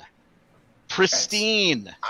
I don't get it, man. I don't It's know a what mystery. The hell was Yeah, it was so just like bouncing around? So Brian, you were saying that it was you only got to see that through a video of the person that got it. You didn't actually get the package back, right? No. Yes. Oh, okay. Don't worry. Okay. Would have been if you had saved it, it would have been nice to have seen it again. Oh, well, I mean, go on. You can go on my channel. There's the video there. Okay. I didn't know that you had it there. All right. Well, yeah. Well, what was funny was you mentioned it 3 times. We're definitely gonna want to see if it really holds up to just how wrecked this thing is. Maybe if you put cringe. a cardboard box in a microwave, how fast would it burn? Like maybe it would. Maybe they actually did put it in the I can't microwave. imagine it would go very fast unless you actually had like a lot of glue or metal taped on it. Maybe it was belted by gamma rays. Yeah, It was like cooked from the inside. So hey Raven, how long before you have to leave? I gotta get going like now. Okay, I got my Yeah, we don't want an accident with the dogs, but yes, take a look at this fantastic project. Again, Raven, she is just an awesome person. Make sure you keep supporting. I do have the links are in the description, so check it out. We also have fantastic mods. We've been dropping links all night. Frog G, definitely one of them. One of the best, like I said. Love you guys. But yes, make sure those dogs can relieve I'm themselves. gonna go take care of them, and I gotta go hit the gym. You know. But I yes. thank you so much for having me on. I'm gonna have to meeting you, rewatch Raven. so I can see everyone else's stuff. It's nice sure. meeting you. Nice meeting you. Nice meeting you, Raven. And nice Thank seeing you, that Raven. super duper handsome dog. Isn't he just a handsome He as is. hello? Thank you. Oh, he looks so He's down cloudy. here blushing, I'm sure. All right, I'm bye all jealous. guys. Have a good Thanks, night. have a Have great a good one. night. Darn it. Cookies and Scotty? When I was talking about gatekeeping, it made me think about a particular topic that I would have liked to have maybe broached with Raven and with you guys, since you, I think you guys often go about Marvel or DC. I think we talked about it a little bit with Irene on one of the streams, but it's been a book that I think Marvel released on their young adult series. It was I Am Not Starfire, and I know that book has been going just being under fire nonstop. Oh, I'm Yeah. sure So you guys like, tons of I bet they do, and I would have loved to hear from Raven, because I only hear from people that have a negative outlook on the book. So Why not check it out yourself? Wait, time out. No, You think but that's the thing. I like how the book looks, but I always do hear the negative, and I would have loved to hear from someone that actually, instead of someone that goes into more superhero comics and action comics, I would have loved to hear a conversation with people, someone that actually seems to be more focused on a younger audience book to talk about it. I'm hoping we can get that. I don't think that book's made for any. I think I think the problem is that these books are made for an audience that doesn't exist. I think Isn't these it? books are, Yep. I think that Yes. these books are made to please Twitter trolls. Yes, 100%. And And they hold on a don't. second. They're not part of the community. Right. You know, Yep. they've never been into comics. They only became interested in comic book culture when the Avengers movie came out. Yeah. Right? And ever since they've been on Twitter, and somehow they've managed to weaponize it where they can actually control pop culture. Yeah, and But that's my opinion. I haven't read it, so my opinion of I Am Not Starfire is it looks all right, hold on. Vinny, horrendous. it's But I okay. have no opinion. Vinny, it's okay. Right. Everything that everybody says, no matter how impatient we are to say it here, Yeah. Vinny, is everybody's going to be an opinion. Everyone does have an opinion. You don't but have to hold on. defend whatever you say as your opinion. It clearly is. Well, Raven's been on before, and we've had similar discussions about certain things that they're doing and how you could see that it's so hand-fed. Yeah, she does have children's properties, but she also has stuff that is, along the lines of what we really like. That it's, again, great stories that get into certain genres, and she's not afraid to push So the envelope big. as well a bit. Huh? See, she doesn't just do kids stuff. She does what we like, which is like What Yeah. we like. The good Says the stuff. guy who good did stories of there's- different it's got all the good genre. He was- he was- I got Isn't good it stuff. I was about to say. Sounds funny. Vinny, I'm glad Ambiguity. Vinny outed himself. It's a kid's story. It's just good story. There's always you know what? It's a kid's book. There's a market for that too. I know you guys were doubting it. There's a market for there too. I think Hold on. the attitude that most of us have is that there should be something for everyone. If anything, we need more all ages books. Brian, hold on. So Nick, he's working on a book called Detonator, where there's a character Oh, who's God. tell him the power set of this Hell character. yeah. Of the antagonist. Yeah. God. Oh, okay. Am I pitching the book and talking about it, or are we? Well, no, you can briefly say it, but I was just kind of alluding to something as well here. Because you're like, Okay. Oh, no, I just- Yeah, do your elevator pitch, bro. I was I think James, the writer, has always come in to save the day and pitch the book for you. But now you're all on your own. So No, I wasn't sure if I was pitching or if Vinny wanted to get at something. Well, I think the antagonist is just a guy. He's just a guy. He's just a dude, huh? No. Just some guy. Well, yeah, he's not, because the thing is just that Vinny started out with a power set, talking about a power set. He's just kind of like a Batman guy. He has gadgets and explosives. Okay. And this one that has a bomb for a head. Oh, that's just visuals. I think that since the okay,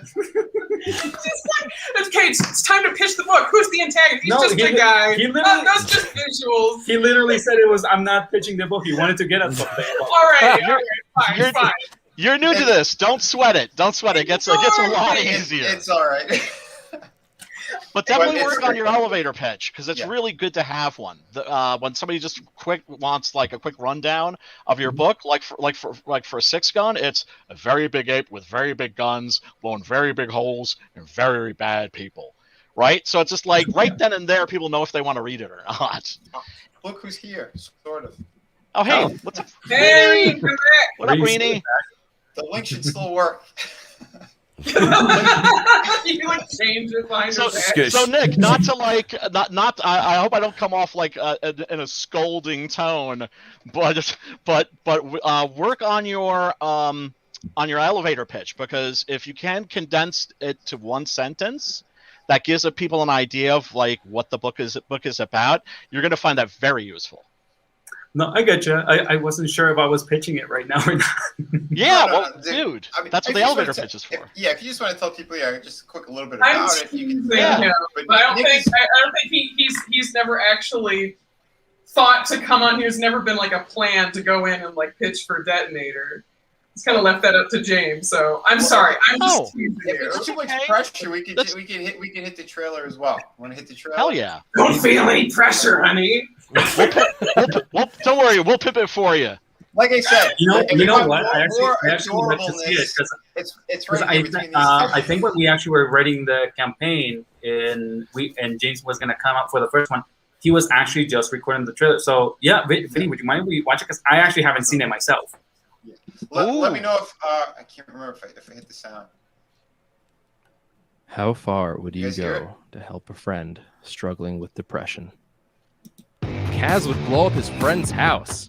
When all else fails, Kaz becomes Detonator, a supervillain who will force his superpowered friend, Matt, to confront his trauma. Why is he doing something so reckless? And what unintended consequences will everyone suffer as a result?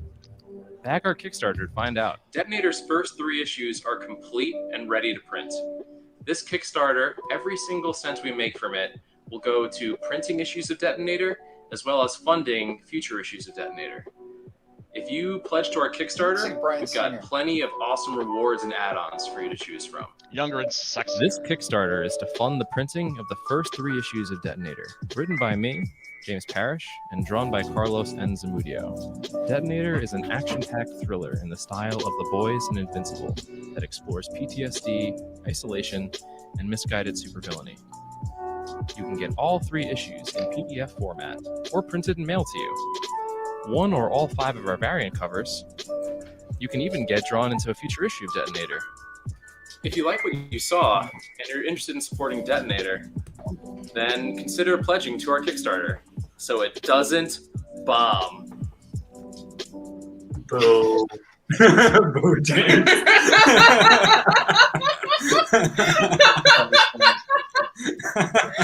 Oh my god, what an ending. Oh, am I getting a delay too? Just again, I don't know what's going on. I don't think so. Vinny, I really don't think you're having issues. You're either just fine or suddenly when you're out completely. Oh, okay. Jesus. Yeah, I still see my bars kind of moving up and down on StreamYard. But yeah, there you go. Just as James summarized, I know he likes to pitch the book as he would blow up his friend's house to get it. Yeah, but I mean, I would too. It's from that cover. I love that first cover that we did. It's the story of Beacon, this kind of superhero stand-in, and his friend that to kind of get him back into action after he puts the cowl away, tries to actually take a cowl of being a villain to try and drag him in as a kind of like a new threat to bring him out. And just as Jim said, we have 3 issues that we had already finished. We had released them over in Comixology, and I believe we had done an original physical print that we were really hoping to start moving through conventions, but COVID. So that we're hoping to be able to get this going to get a second printing, and just I think it was on last Vinny's stream when we were talking about some of the Kickstarter rewards for some of the other campaigns. Mm-hmm. It reminded me of how much I really wanted to edit some of the pages for issue 1. And I talked it over with James. I didn't get him to change the cover like I wanted because I've always had a bit of a problem with some of the lettering there. But we're gonna actually go back and fix up some of the pages that I felt we had to rush a little bit. So the second printing will be stronger than the first time it came out. But 3 issues, cool. And we were pretty excited. Like the first 3 hours of the campaign being live, we were completely funded, and right now we're just trying to rack up more money to be able to actually fund the rest of the series, which I believe until now, unless James ends up tacking in extra pages, we are hoping to do 7 issues. And we're currently working on the 4th one. And as he showed, we have a bunch of variant covers too, with some really cool ones. Yep. And James wrote the whole thing, and I am the penciler and inker for the whole series, but I also colored issue 1. It's beautiful. I just backed it, by the way. Thanks, man. Hell yeah, man. Well, I mean, Great also, stuff. this is dealing with subject matter that's very personal to me. Yes. I'm co-presidente of my local depression bipolar support group, and it's a very serious illness. Needless to say, it's very, very real. And it's really bad right now. It's like in previous years, we would get maybe, 20 people to a group or something like that. Now we've got the numbers have just been going up. It's great. It means more people are finding us. But I think also now with COVID and everything, mental illness is like a really serious problem in this country. Yeah, especially because people that are, whether you are an introvert or not, everybody has had to face being actually in lockdown for so long. Mm-hmm. I think it hits a lot of people that are more used to it, a lot less. But for family and friends, I've seen them actually start, taking a lot of a toll from it all. Yeah. And I think we talked about the, mental illness on. We always do. It's the first part of the tagline with the comic, so it always comes into discussion. But although it's not, I don't know how to put it, like it doesn't look dour. Targeted. It looks jolly. It's not Yeah, that's the thing. It's more of an action book. Right. The fact that I do enjoy that it is looked at and not try and make a pity party about it for the character. Yes. Because thank you. And we were talking with James about that, on how I was glad to see that that he had picked as the detonator, the actual quotation marks antagonist for the beginning of the series, to be the perspective while we look into that, because for a lot of people that have a hard time understanding it and not having been on it, like I personally have never experienced mental illness, but having been close to a lot of people that have, it's hard to, although you want to empathize, you don't share the experience, so all you can really know is that you can't understand it, but you have to be there for people and express that desire for support. So I really like that little bit of distance that is allowed to have on the subject matter, so we can leave it ambiguous and acknowledge the fact that it is different for different people, and you can't expect to put a Band-Aid and fix things or understand them right off the bat. 100%. Because I've also helped people too, not just like Brian, but I've helped a number of people kind of get over things and try to get them out of their depression as well. It's tough. It is tough. And long before all what's going on now, I can only imagine how it is now for a lot of people. Myself included. I've had days where you get really down, but it's you got to find something that's going to kind of keep you going, keep you motivated. Well, that's what art is for, dude. That's what art is for. This is why I got attached to horror at a very young age. Mm-hmm. I always felt that horror as a genre was more emotionally honest about what the world was really like, more so than the Brady Bunch. Mm-hmm. Right? And you don't want to, of course, the problem with the mainstream comics is they put the cart before the horse, right? So it would be like really loud, this is a book about depression. No, that's the subtext. Right. Mm-hmm.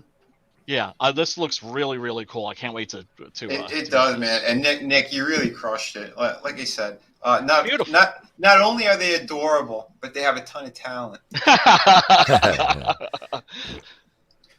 Can you hear me? Because he went stone cold. No. This art is fire, dude. This art is fire. I love the colors too. It's Thanks really a lot, guys. I appreciate that. I agree. And we have again. I know that we're only a lot of the previews only show issue 1, but the interiors for the other issues are from a friend of mine. It's Douglas de la Hoz, which we met him over here, and another Colombian artist who's been in this. So we haven't put some pages. I should talk to James that we should show at least a little bit so that people do see the different art styles and get to check him out. I also need to invite Douglas to join us at some point. Yeah. Oh, yeah. That'd be cool. I told James too. I said, the second his schedule is a little more free because I know he's an EMS, so his schedule's kind of up in the air right now. But we always have to warn him. I told him. I said Fridays and Sundays are usually when I'll be doing these kind of streams anyway. So yeah, I'm happy to have him on. If he wants to bring on the other creative teams too that are going to be working or helping out, yeah, he's welcome to for sure. Well, like I said, because we got good people here. There's a lot of books that people are not aware of.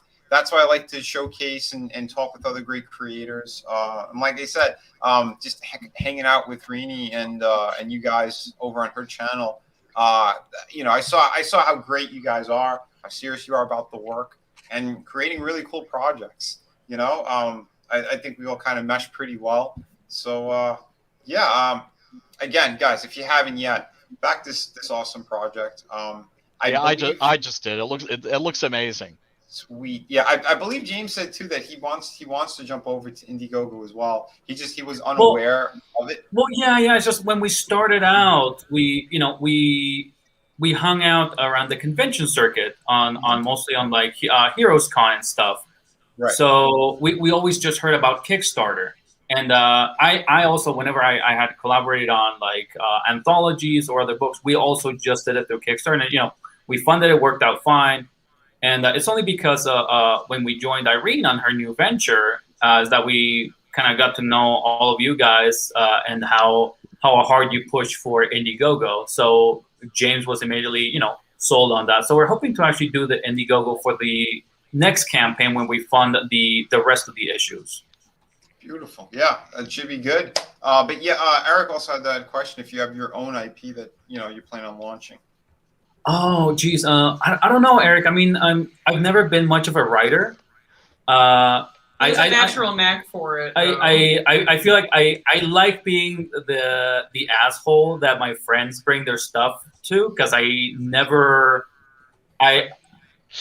mention any of the positives, and I'm just the one that just goes bluntly for all the mistakes. Well, you have, like I said, you have a natural knack for writing. It's like we come to you for a lot of writing advice. It's just like, what do you think of my writing? And you tend to like, oh, this works, this doesn't work. So you make a good editor. Yeah. So like I tend to just fill in that role. I've never been good at sitting down. I tend to not have the patience. There you go.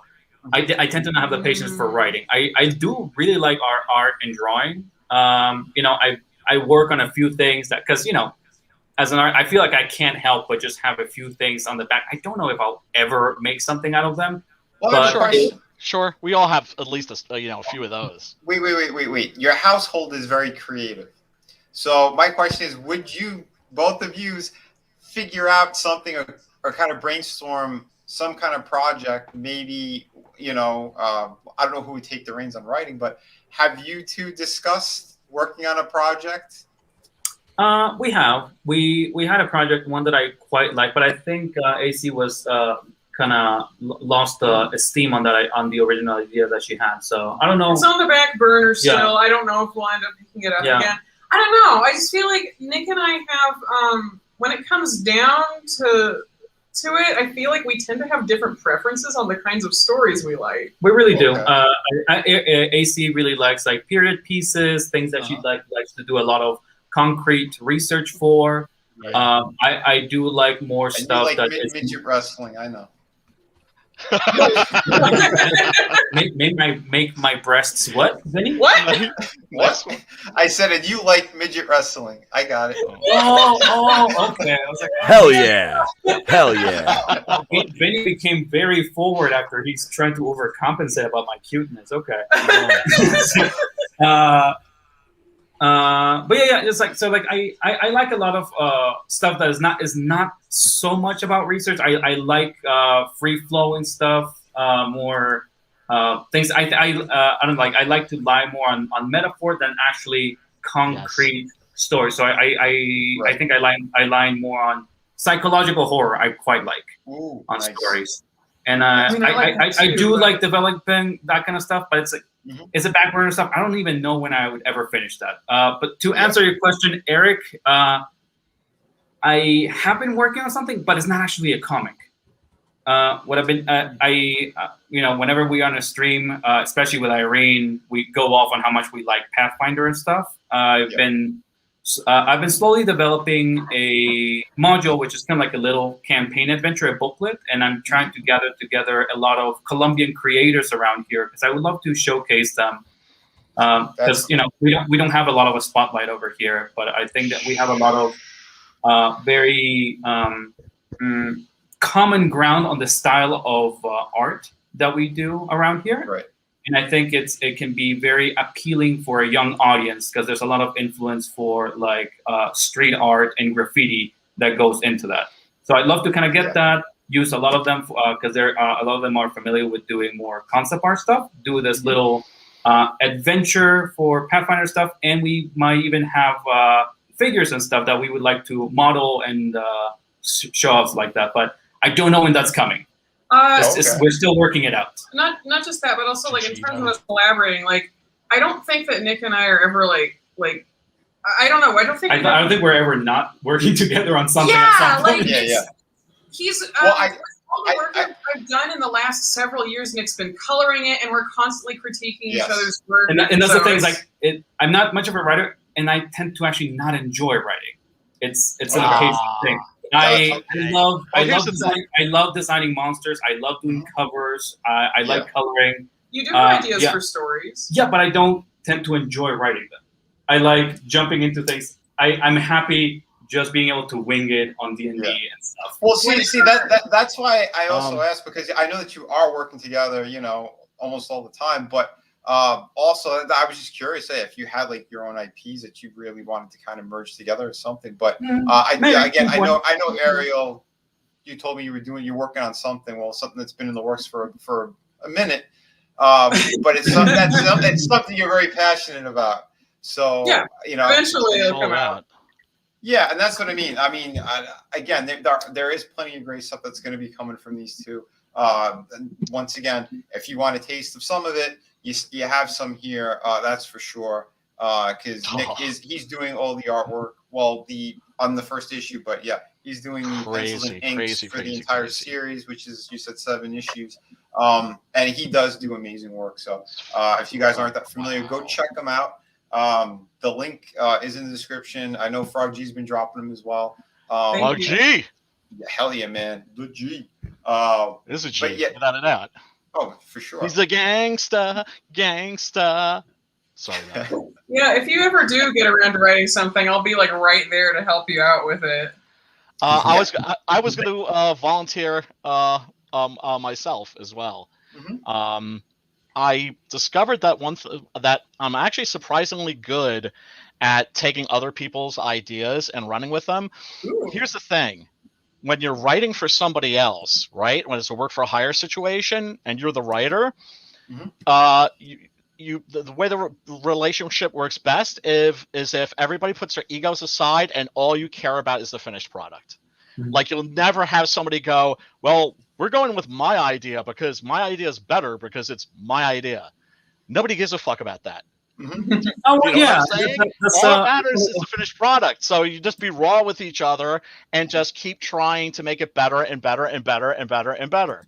No, I hear you, Brian. The thing is just that that's one of the freedoms that we've had by having moved over to Colombia and being able to actually have like easier time being able to just be house owners and pay everything around here. Is that by being freelancers, we do have the liberty of being able to choose the projects that we're into. And those things, like, that's great. I like the occasional working on something personal, but I don't really enjoy the writing process. And I'm really happy to work with projects that I like, and I get the freedom of saying no to things that I'm not interested in, and join creators whose stories would like to work with, and that I like the stuff that they're doing. So yeah. Fantastic. Yeah, I mean, you don't want to work on something that you're not passionate about, because if you fake the funk, people will notice. Of course. But see, and what was it? Ryan Cardinal, I think he put it before. Where was it? And also, your visual storytelling is off the hook. Oh, yeah. His stuff is really great. I love how it reads. There's so much energy, and that's beautiful. But yeah, Ryan's right. He was make cool shit. Let people know about cool shit. Get the people who want you cool shit, and repeat it again. I mean, this is what we have to do, and this is what we've been doing, making that great shit. It's word, shit. But that's the good shit. Oh, speaking of good shit. Yay! Damn, good shit. Sorry, Back this for is the my, vengeance. my fourth beer. So How are you doing, darling? I'm great. How are you? Hanging in Don't- there. Hello. Hanging, Don't, It's don't been a worry, while. lady. By a while, I mean 2 weeks. I was also removed from my own stream before. yeah. And we didn't know, so we couldn't talk shit about him behind his back while he was out. I had these two up. They were upset because I was saying we have adorable people on the stream. And they're like, he didn't say us yet. So I pulled them up. I said, look how adorable they are. I mean, they both have dimples. And then my internet froze. He listed like 4 people. We were not in that list. Look at this. I mean, the fact that he's trying so hard to cover his tracks. I mean, I think it's really, I think it's very telling. That's having, true. having left it under wraps, it would have been a lot easier to hide. Yeah. Listen, You're I've been just- drinking you're the just dragging water. Okay, I've been drinking the water. There's a lot of fluoride. It's turning the frog gay. Yeah, this is what it does. Okay, so I'm sorry. Yeah, you're handsome. You're beautiful. Look at those dimples. Infowars.com. Get over there now. Stop making the frogs gay. Yeah, especially the one in Jersey. We know that one's very gay. But again, back to these great projects. You guys are fantastic. We love you. Hell yeah. Infowars.com. Hell Hell yes. yeah. You were going around saying Oh, everyone no. was adorable? I missed Yeah. it. Yeah. Yes. Yeah. Well, Just after you left. Yes, Why as soon as he don't left, I- it started. Why don't I get that? well, listen, you are. Well, you but weren't here's the here. thing. You're getting it now. They kept cutting me off over and over because they got so That's insulted. They Brian. were so Oh, we're upset. the ones cutting him I'm off. sorry. I had to compliment Etep when his child came on, and he was doing all the Mario voices. But we had Raven pull up her puppy, and they're like, "Oh, great, we're third and fourth bananas. We don't like that." They got so upset, so I gave them their screen time. I said, we also have this adorable couple, and then it froze on me, and it stayed there, and they were probably getting really pissed. Oh gosh, probably. had a Well, nice I think conversation. AC was probably melting inside. I was about ready to pull out my machete. Yeah. I was trying. Like I didn't know that you were gone. Like I thought you just stepped away. Look how adorable that machete is. Oh, that's not a machete. That's a gladius. That's a Roman gladius. It's a machete shaped like a gladius, isn't Been it? schooled on sword names. Ouch. Machete in the gladius tradition. Yeah. Right. I wanted to get a Viking sword, but this was the closest I could get. So, but it's still really Oh. good for reference. I want to get an actual Viking sword, and also longsword, and also bardiche, and also a Dane axe, and yeah. I've got them all. So I somebody want- has a weapons fetish then, right? A blade Speaking deal. of- Who doesn't? Oh, there we go. Oh yes! That sword. Also, he has Conan's sword. as Blade well. heavy. Oh my Oh god! yeah, that's right. I got the Schwarzenegger Oh, Conan sword, although it's right nice. behind the Frankenstein monster at the moment. All right, I'm going to get mine. I'm going to get my blade. Oh my That's it. god! These are Oh, blade shit. heavy. It's dude. become a sword measuring competition. I'm going to get my blade. Yes. Okay, Brian, I have to ask. Oftentimes, when you meet somebody who owns a sword, they often have multiple swords. Do you have multiple swords? I have about 20. Oh my god! I'm so I've got- jealous. Yeah, pretty much had. You know, I'm a sword collector, and I've studied German longsword. You know, there's this thing called HEMA, Yes! historical European martial arts. Yes. Oh, Yeah, so- oh boy, here you go. Yeah. So I'm not Oh. saying I wouldn't get killed in like a longsword fight, but if somebody attacked me and like jumped me in the parking lot, at like 6 a.m. and I just happened to have a sword with me, they would be like done. Oh man, you know, Nice. AC Do you normally got carry a to- sword with you? AC got to befriend a lot of Highlander, man. is that the group, Human Guys? Hema. Yeah. She got to meet them like on conventions, like right around the time we were actually leaving the U.S., which was a real shame because they were really connecting with her. She talked about her sword and sorcery comic, and they like pulled her over and just like started showing all the armors and weapons. Like, oh, you should come over and just like see our sessions and stuff. She was really excited. I was so excited, and then it was like the next month after that, where we're like, change of plans. We're moving to Colombia. So I just You mentioned those guys. I'm sure you guys have covered, but AC's really into European knights and martial arts and stuff like that. Hell yeah, Nice. that's my Artillery shit and right stuff. there. specifically. Sword fighting is an elusive art to me, but I'm still fascinated with it nonetheless. Mad respect for anybody HEMA. The thing is women especially like it because it makes them feel powerful. Ooh, naval cutlass. Naval. That's a what? That's a naval saber. As Brian was going on about females and their swords, then we pull a beat up with his. Yeah, Right. and here's me and my sword. Let me go. Let me go put my wig on. I look like an East German European female weightlifter. You can just call me You can just call me Stephanie, brother. Oh yeah. Hi, Stephanie. But no, My uncle collects artifacts, and this is one that actually my great uncle, and this is one he gave to me with the the whole gimmicks on. I don't know anything about it. I was just like, it's a pretty cool sword. I used to have some katanas, but as my kid got older and I had less, that's about to be dangerous to have them around the house. Less places. When he was walking, I'm like, okay, so the katana collection has to go. And the other night we had some friends over, we were having a bonfire. Red and Vinny saw the fire I had. So I had a couch to burn. So I needed to cut this couch up, and I used my axe to get it as small as I could because I got a new axe and I wanted to use that. So then I had this big ass machete. So I went and got that and started just chopping pieces of the couches off with that.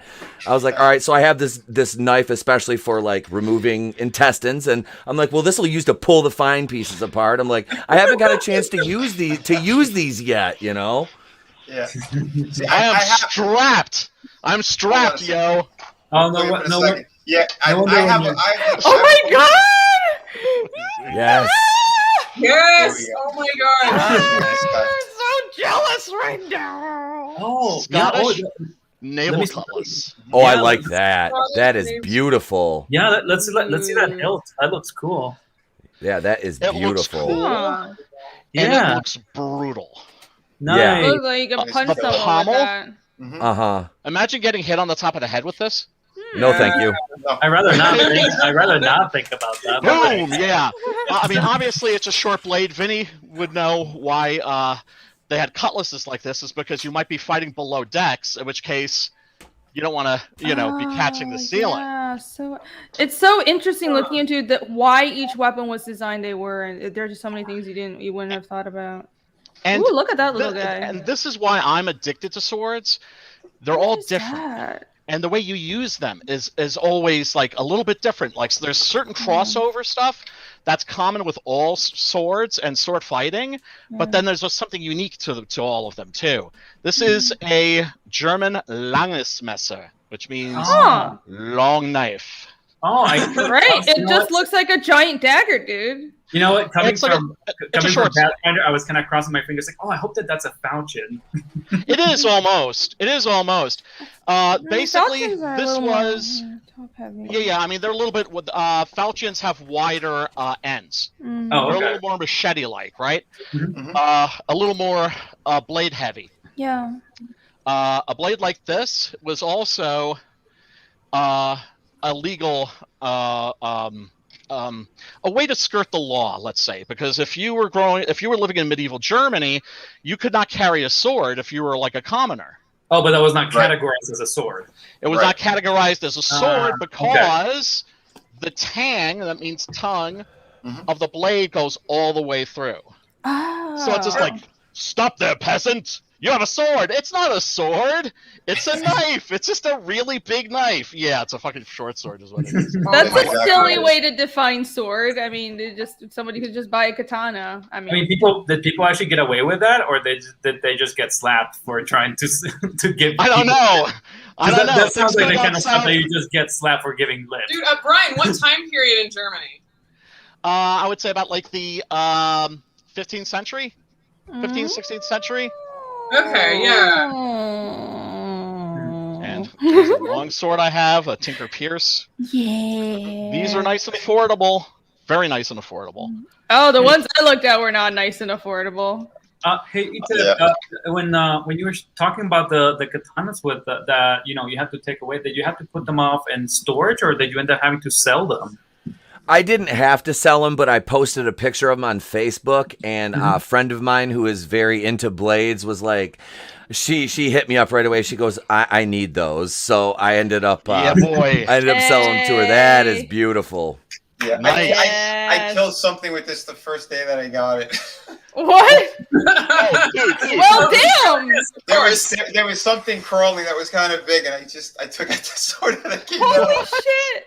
Nice. Oh So, my You god. just couldn't help yourself. You were just so full of bloodlust the moment you got that thing in your hand. It just took over. It's like my ancient instincts have arrived. Ah, there's something It was inside. the biggest cockroach guy. It was so big. It wasn't Oh, and I have a roach. Grozamesser too. It's like a great sword. I got all kinds of shit. Yeah. It's a problem. Oh, it is. Oh my I have a tomahawk as well. That's battle ready, but Nice. that's kind of packed away right now. But yeah, if I end up So, taking it out, so it's not sometime, I'll really show you. battle ready, Vinny. Well, it's just very sharp. The Yeah, way it's hurt. made is battle ready. Thank you. See, we there's an expert on swords right here. Well, that's not. I mean, that's a machete. not really. Yeah, No, I'm not an sure. expert on swords, but I do like my weapons. So here you go. Meanie? Meanie, how many beers have you had? Like 3. I have a feeling her Okay, webcam might four. might get it tonight. I'm just saying alcohol and swords don't necessarily go that well No, together. I'm not They do. drunk. I'm just, Oh, it's they just do. me. I just act like an idiot. So like, Oh my god, you're really, scary. like, see, Irene's look, not a I'm fine. connoisseur, so she just buys them to actually cut things. This is a very deadly panel. That's true. and- Wait, what? We're dangerous, man. Yeah, the most Tonight. illegal- Yeah, tonight on Irene, you Vinnieart. don't have to be an idiot. It's just that it is normal for people brandishing and swinging swords around to get cut. I mean, our friend Genji, actually trained with katanas, but using them and constantly having sharpened ones while practicing, he did eventually actually get some of his muscle cut by swinging one badly. You don't have to be an idiot to sometimes not be attentive. Okay. Well, I mean, I already have the idiot part. I can't get rid of that. So what am I gonna do? Listen, Well, in Some the of us are just summer- born that way. In the Yes. summer, what I like to do is I take out my Tamashigiri. That's a cutting stand, Mhm. right? And you know the samurai they would take a tatami mats, straw mats, and they would roll them up and soak them in water, and then put a dowel through the center and that's how they would test cut swords. Before that, they were test cutting on cadavers and convicts, yeah. right? But my God. anyway, tatami mats are expensive. However, pool noodles make an excellent sword target Yes. because Hell if yeah. you don't get the exact right edge alignment, Mhm. the thing's just gonna go. Well, and here's the thing too. It's funny that you say that. When my friend there, Grandmaster Bram Frank came on, he was showing videos and stuff too. That's what he demonstrates on those noodles with his Nice. his knives. I don't have one that's close by right Yeah, now. I but- mean, one of the things I like to do in the summer is just bust that thing out and have friends over and just teach them how to swing a katana. Yeah. Well, here's the cool thing about all that stuff. I mean, actually, hold on. You know what? Keep talking. I know where they are. I'll show you these knives. I think second. when Vinny just I started, love how like, this you has see, like, the become cool the thing nice about show. swords and Escalating. blade is that they're sharp. Yes, very, very astute. I There like we how go. this has become like the. Yeah, I bladed found weapon another one. stream. Oh, there you go. Oh, There. are we showing knives now? I found Awesome. another one of the. This is just what I keep stashed, but yeah, I was like, I got this gnarly looking little thing too.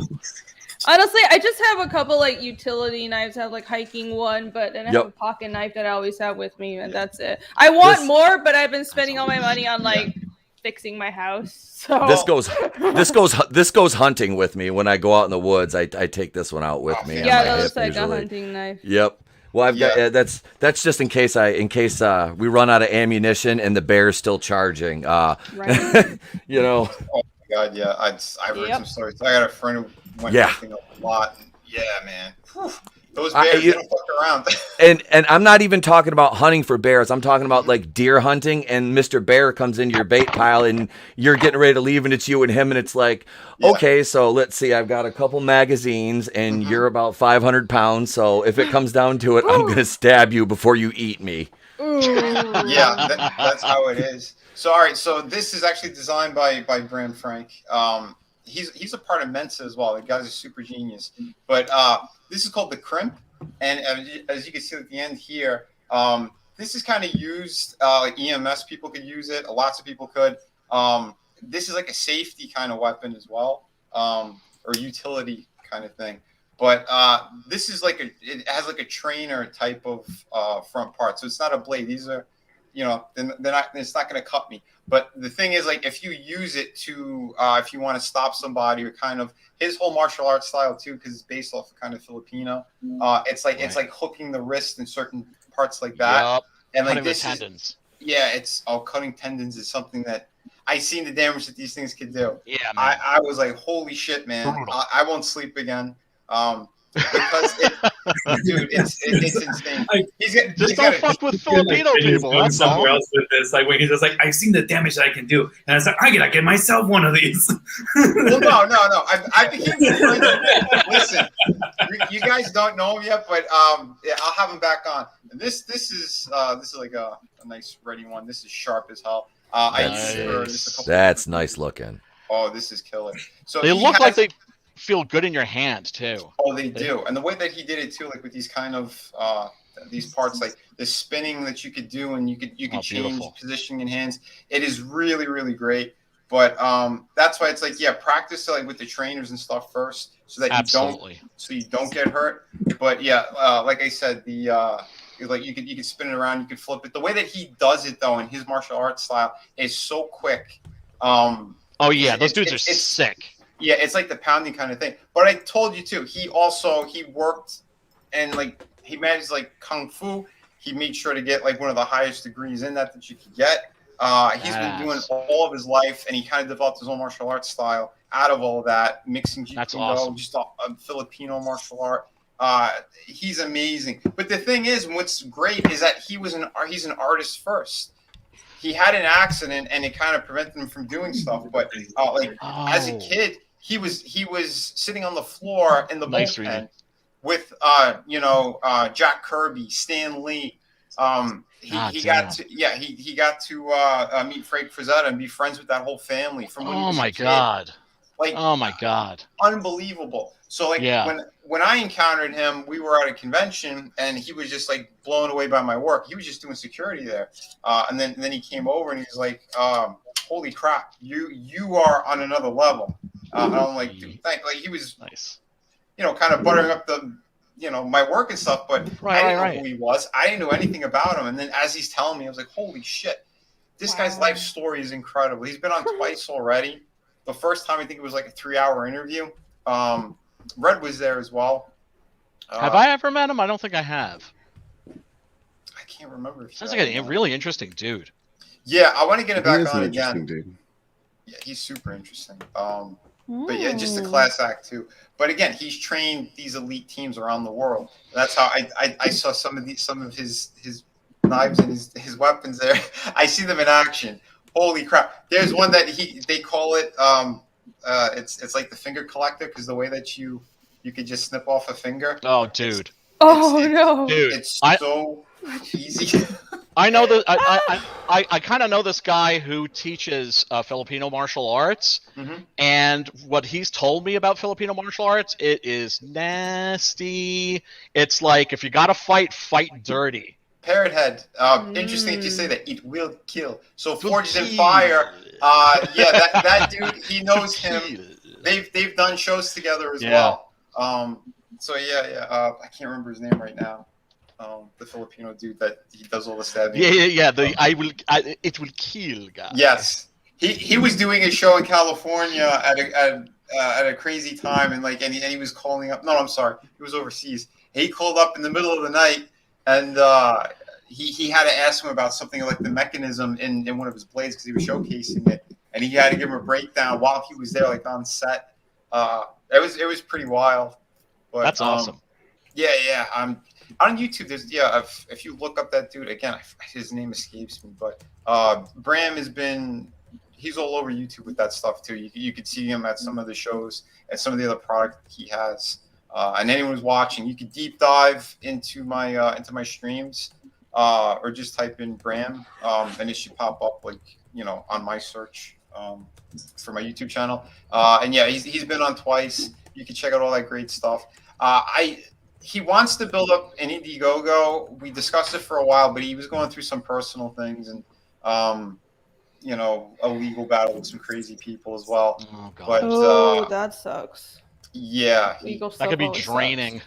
Yeah, there were business partners that did some really nefarious things to him. Oh, that's fucked When up. he thought he could trust them, and they were stealing money from him essentially. But Wow. yeah, so he's going through a lot of stuff. But once he's ready to go, I'm willing to help him with the campaign and stuff too, because this dude is absolutely amazing. Every time he's been on, people have had a great time listening to him. And yeah, they were asking for him again too. So awesome. We'll bring him back. Yeah, excellent. Cool. Yeah. Yes, that's it. Markaida. That's the dude from Forged in Fire. It will kill. It will kill. Yes. So, Yeah, of course I love that show. Then there's the guy in Ireland who makes giant swords. Like he makes anime swords, but they're real. Right? Yeah, and I've he's seen that. the only right. He's like basically, if you want a giant sword, I'm your guy. I'm like the guy. So he made the Stormbreaker sword from Final Fantasy. He made I think the Guts' sword from Berserk. All kinds of crazy shit. Yeah, I've seen. I've done the anime conventions too, and they've had tables of that stuff. Yeah, it's incredible. Yeah, well, I mean, it just I remember being at the New York Comic Con, and I saw these kids that were walking away from a table with katanas that they just bought. And I couldn't help myself. I stopped them, and it was just oh, cool swords. Are they those aren't stainless steel, are they? Right? And they'd be like, no, right? Because here's the thing: you don't want stainless steel swords. Stainless steel swords, basically, with carbon steel like this, if you hit something the wrong way, it will bend. Yep. If it's stainless steel, it will shatter. And quite possibly come flying up in your face. There's a famous YouTube video of a guy on QVC hitting the table. Hitting the table. Look how tough these are. Bang, bang. Oh shit. Oh, my god.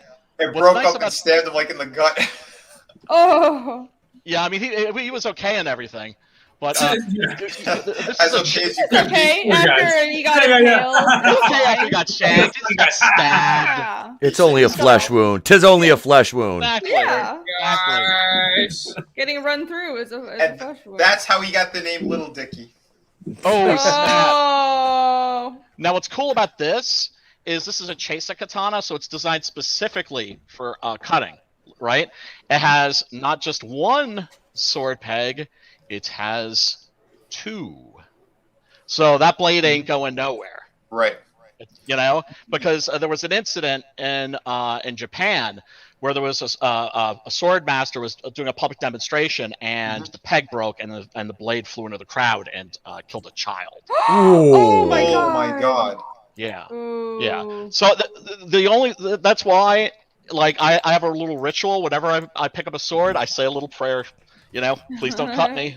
Please don't hurt me or anybody else. Yeah. Seriously, I'm very superstitious like that. That's a good prayer. No, it's. After knowing stories like that, you must have been going through quite a few prayers today, then, right?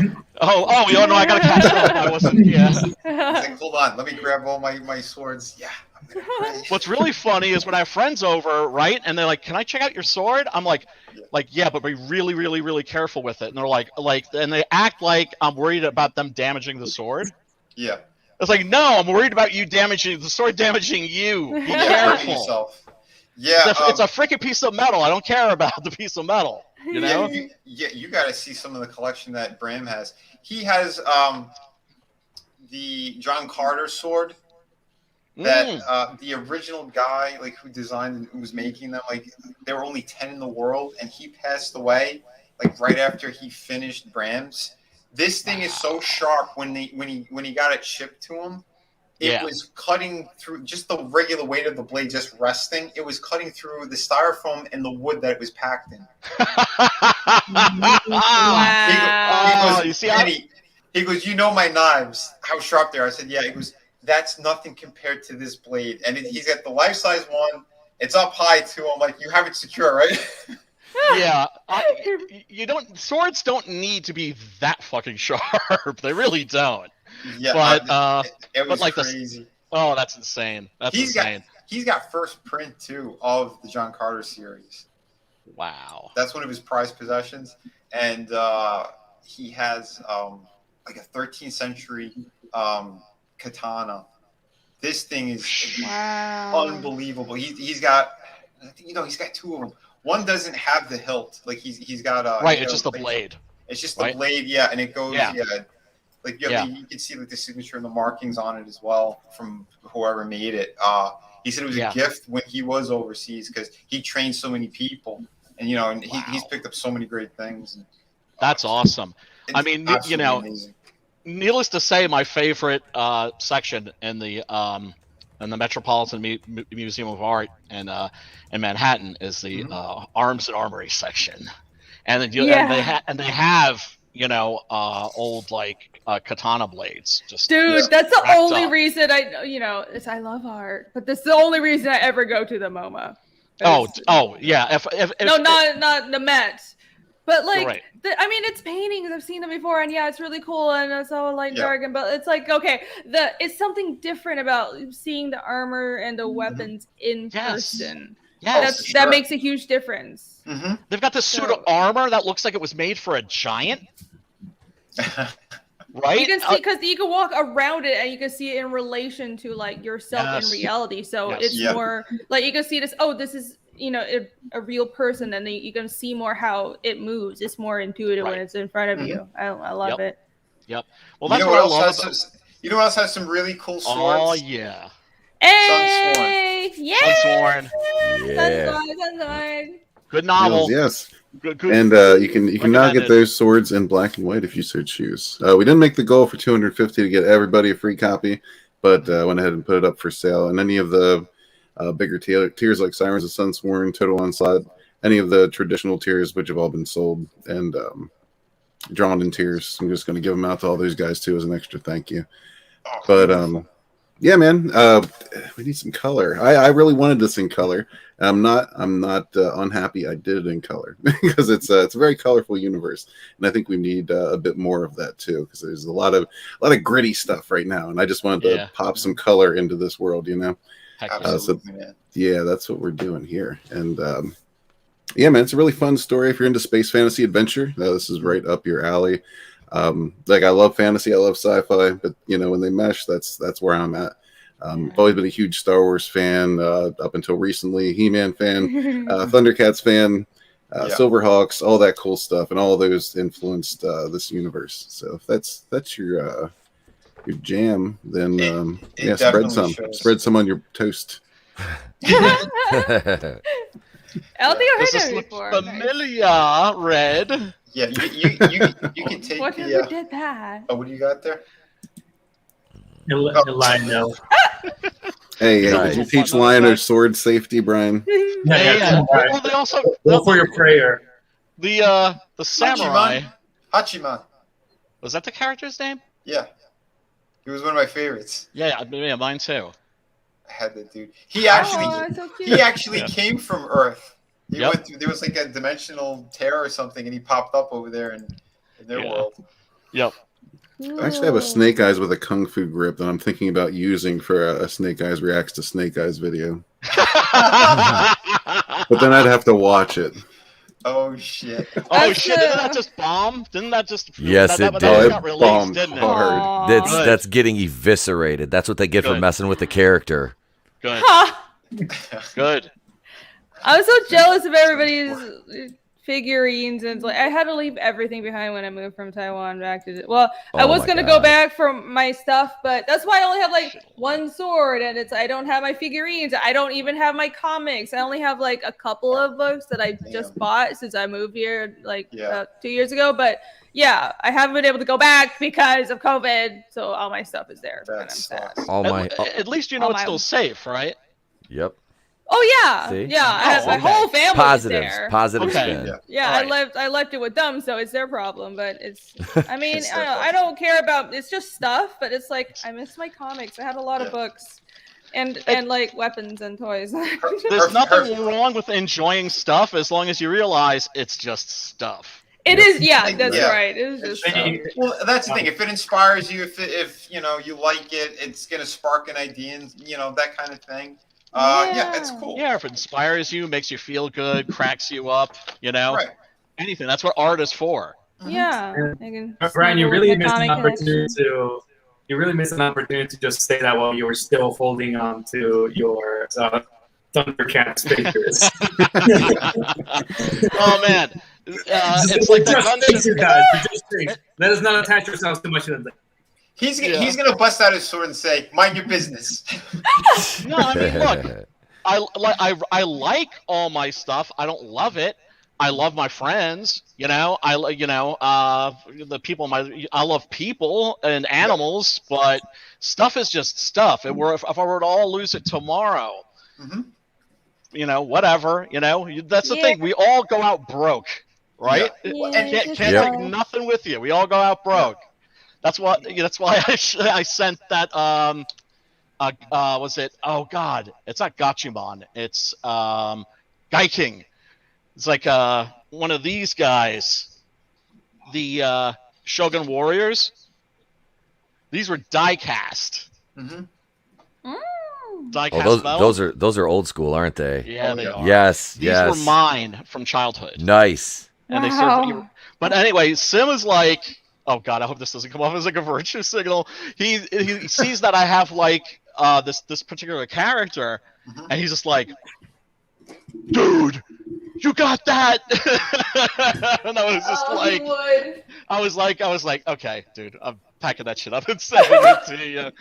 And then he was telling me like when he got it that like he felt like a big kid opening it, and he was opening it with his kids. So that's the other thing too. Don't be afraid to part with your shit. Now, don't go like people. Don't go like picking shit off like the background, saying like, "Give me that, give me that." Oh, way too late. I already started my list. Right. Right now that you've let people know. What's your PayPal now? I haven't known to part with stuff. He's got his Santa Claus list. He scratched out Santa Claus and just put Brian at the top of it. Yeah, I'm writing Brian a letter this year. When you have something in your closet and it's just sitting there, it could be like in the hands of somebody, maybe even a child, making them happy. See, that's my thought on survive. Because I collect vintage Star Wars figures, and I have them. They're all behind me. There's a bunch of them set up on my shelf behind me, which is behind my stupid green screen. But who is this little guy? Who is okay? All right. It's not Astro Boy. I guess that's cute. I guess we're the young uns here. This is My Hero Academia. Oh, never seen it.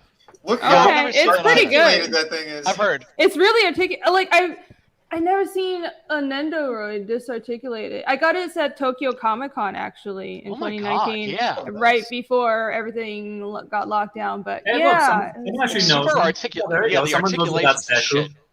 Yeah, I mean, I'm sure someone in the chat knows, but yeah, this is like one of the only figurines I have here. I left everything else. I didn't have that many, but still, this one is cute. I usually don't get I'm surprised that you wouldn't have gone for Todoroki instead. Oh yeah, well honestly, they had Todoroki in like an ugly outfit. I don't know, like I like Todoroki as a character, but I honestly don't like his design. I think they can do a lot better with his outfit because like they had this thing where his character trait is he's uncreative. It's like, But you, the artist and creator, could be creative, give him a better suit. He's just wearing a tracksuit. But yeah, my favorite is Totoro. I wish they came out with a figure for the one of the first bad guys for that series. Irene, since you actually know the series, do you remember what the name of the bad guy was? That the one that had like a kind of TMNT rag on his like a headband for like his for his eyes. It was like something. Stain. There you go. I wish they came out with a figure for that one because the artist actually deviated from his usual style in drawing it because it was it's actually a manga artist that actually likes a lot of North American comics. So you actually see some unusual rendering. If you guys ever actually see this manga, it's a little creepy to see the kind of Superman stand-in because it's a manga artist trying to do those really hard cut shadows on a heroic figure, and he looks like a giant creep. It is very creepy to look at that guy. I mean, it's not that bad. A little bit. I think no, it's not even. I don't even think that it's bad. It's just that I think to a degree he also uses him as a bit of a punching bag when he does that because he looks creepy. Yeah. But it's the Stain character I really like because he went on to that very old kind of like ballpoint pen scratchy style from early TMNT comics, and it's very weird to see that in manga.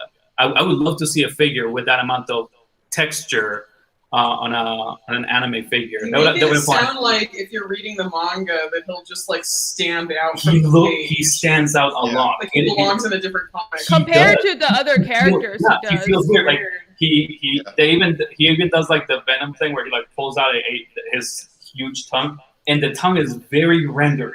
It is like, and he has like that kind of like again like ballpoint kind of square looking grass hatching. He looks weird, but I really like them.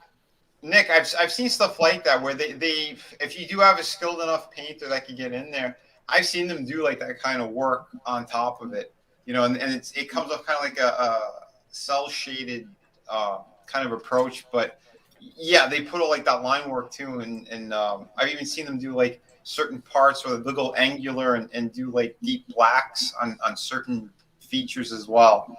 It is interesting that you said that. Like I said, I've seen a lot being, when I was in toys and statues and all that kind of stuff and messing around those designs in those worlds. It is interesting because we would do that when we were at McFarlane as well. We try to come up with different ideas. And we talked about it the other day. Like we were taking Japanese figures and trying to apply the articulation into some of what we were working on there, and I showed like those. The articulation in the Japanese toys is just ridiculous. Yeah, I showed Nick, Ariel, and Rini last time we were talking that there's like the Spawn with the big battle axe that we were studying those Japanese figures and actually taking them apart. And you got to remember, especially with the import and all that, those things were very expensive. Yeah, you're talking I mean, even today, the good ones are still pretty expensive to get. So I remember back in the day, I could have like one or two figures, and that was my collection. It's insane. That's why like we were trying so hard to put that articulation into in Todd's stuff because if it's around $20 to $25, that's a lot more reasonable than people paying over $100, $200 for a fucking import figure. But if it had similar kind of articulation, that's what kind of made them stand out, and you could do other stuff with them, and you could pose them any which way you want. But yeah, there was a lot of fun with it. But speaking of Todd too, you mentioned the Hero Academia. He's done those figures as well, and I'm really curious because he showed the packaging on one of them. There's a girl who she has invisible powers or something. Oh yeah, I saw the joke figure for that. It's pretty much just like. She's invisible, so they literally just made a little stand where her gloves are flying around. It's ridiculous. It's funny, but it gets kind of old because it's literally just, she's invisible all the time. And, oh no, when she's naked, everybody's like blushing, but it's like, you can't see her. So, yeah. And that's the thing that's crazy. Like, I don't believe he had the balls to do it. It wasn't just a joke figure. He's releasing that. And I don't know what the price point is on that because it's ridiculous. Oh. It has the packaging and everything. It's just 2 clear sticks and the hands.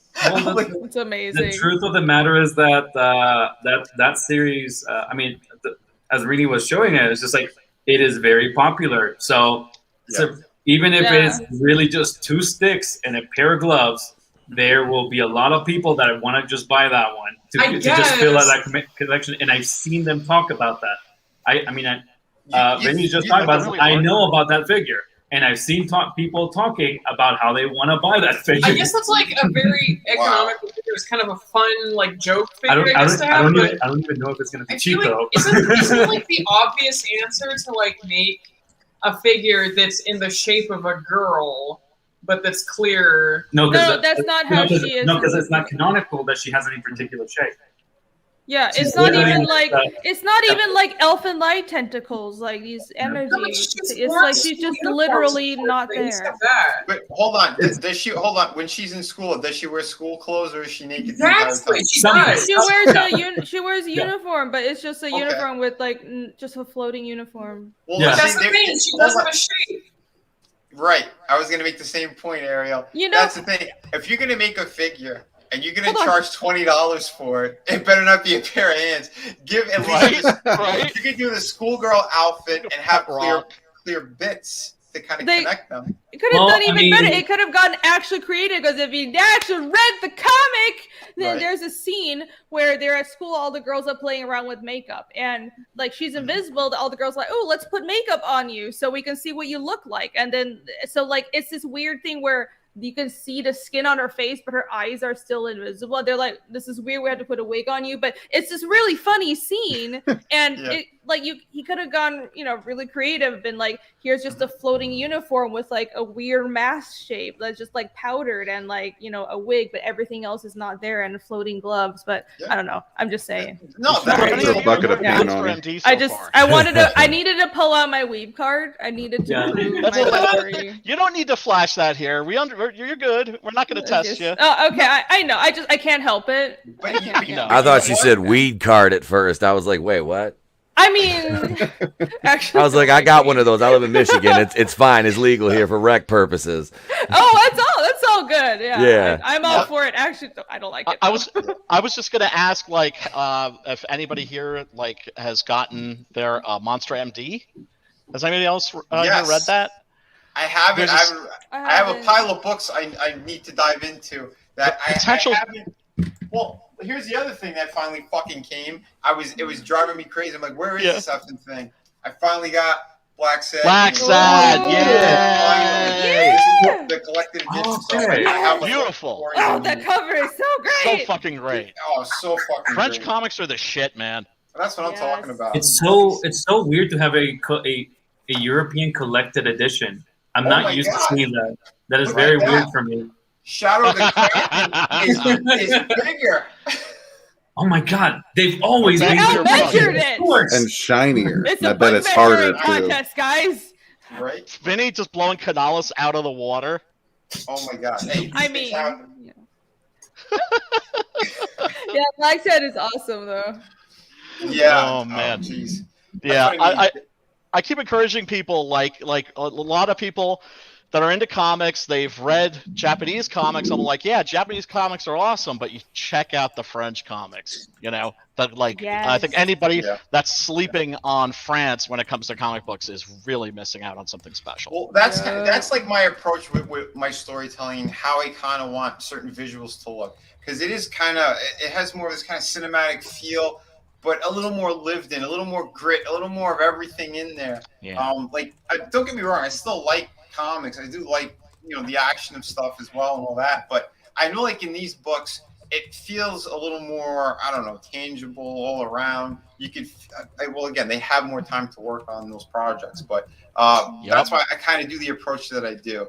I have a lot of fun doing these kind of stories, and again, those influences you can see all over the place. I'm a huge Enrico Marini fan, and I kind of had like, again, those visuals that I have in my head were similar. That's why I really liked his books, and I would gravitate towards reading his stuff. Because like, that's shit like that I like to do. And he has like a manga influence to his style, especially his earlier work. Right. He did change up his style quite a bit, but once he locked it down, he was like, he's good to go, and it's unmistakable. And a lot of people told me the same thing. They're like, we like that you have like the realism, but you still have it's like cartoony enough that it works for comics. There's a good balance. And I'm always thinking about those kind of elements. I'm always thinking about upping the ante a little bit with my style and my storytelling and where I'm going with these projects. You're one of the dudes that I've seen leveling up, and that's one of my favorite things in this scene is seeing people leveling up, and it is the cool. I mean, it's just it's exciting. I think that the people, our backers, are like basically privy to like an exciting little scene that that was just in its early days. No, yeah, because documenting someone's progress is it can be really nice to see. For sure. Well, and same thing with Katie. I was looking at what she was doing with Bonds. I was blown away. And then seeing the pages that are coming in on Sunsworn, holy shit. Again, like we have the talent. It's here. It's ridiculous, dude. Yeah, Carla Tornielli, and she's another one. She's been doing amazing work. Love her and John. Yeah, they should be back home finally. So like, I want to start pulling her on more streams again if she could. Yeah. Again, she's got a newborn baby, so like I'm not gonna force her to come on, but right. She always has invites because she's just so much fun. Like I said too, and I got to meet them in person, which was really great. They have the cutest kid. I said, I'd make money off that kid. Put her on those baby bottles, but do something. That kid's too adorable. Oh man, she likes to be on stream too. She came on his show once, and she smiles at everyone. She just came on the show, scream like she was crying, and then Carla took her and put her on the camera. She just like, it was so great. It is great, and that's what I mean. Their family is just a great family. And to see like how excited Carl and John do get about these books and creating them too. That's why talk about leveling up, right? Like Carla, like we're really like from the first book, to like where she is now. Mm-hmm. Hello, Bikini. Yeah, and it's good to see Max. Another one. He's been leveling up too. He's been doing a lot of drawings on over on his channel and doing those streams and stuff. And it's cool to see. And you're right. The scene that we're in, people are growing. They're getting better and better at what they're doing. And each project's going to keep showing that, and that bar is being lifted higher and higher. That's the cool thing about this. Sim is another one. Preston Acevedo, who happens to be drawing Six Gun Gorilla Cemetery Without Crosses. Like the pages that I'm seeing from him and the stuff that he shows me, like in private, I'm just like, oh yeah, dude, it's a beautiful thing. But yeah, next on top level. of it, I gotta let people know too. Yeah, Red's got a split soon. He's got an early morning tomorrow. So yeah, man, hell, good seeing you, Red. Good to see you. Good to see you. Always a pleasure. See you tomorrow night, Red. Bye, Red. Yes. That sounded like a date. It is every Monday night. Every Monday. That's when they cuddle the most. Mm-hmm. That's when you put on the Barry White. Thank you guys. Take it easy. Have a good night. I'll catch you later. See you, Red. Make sure to subscribe to Red Gaze if you haven't yet. I don't know who just made the kissing noise. I wasn't looking at the screen, but that's adorable. Admit it. But we have adorable people here. I told you that. We are very Every single one of them. It's just the adorable stream. Yeah. Take that, Marvel and DC. Bursting in cute. That's why people buy our books. We're bursting in cuteness. That's right. Well, they buy our books because we're sincere. And cute. And well, some of us. I mean, yeah, I don't know. Okay. But yeah, no, we're like the majors are just phoning it in. We're everything we do. I like to think everybody comes from the heart. We're making the kind of comics that we want to read. Absolutely. You're right. Suck it, Marvel and DC. Suck it. Oh, yeah. Perfect. I mean, I Good night, try to guys. be nice. Have a great night, Red. Red. They have good people, but they didn't want me, so whatever. Yeah. I got a jet, Vinny.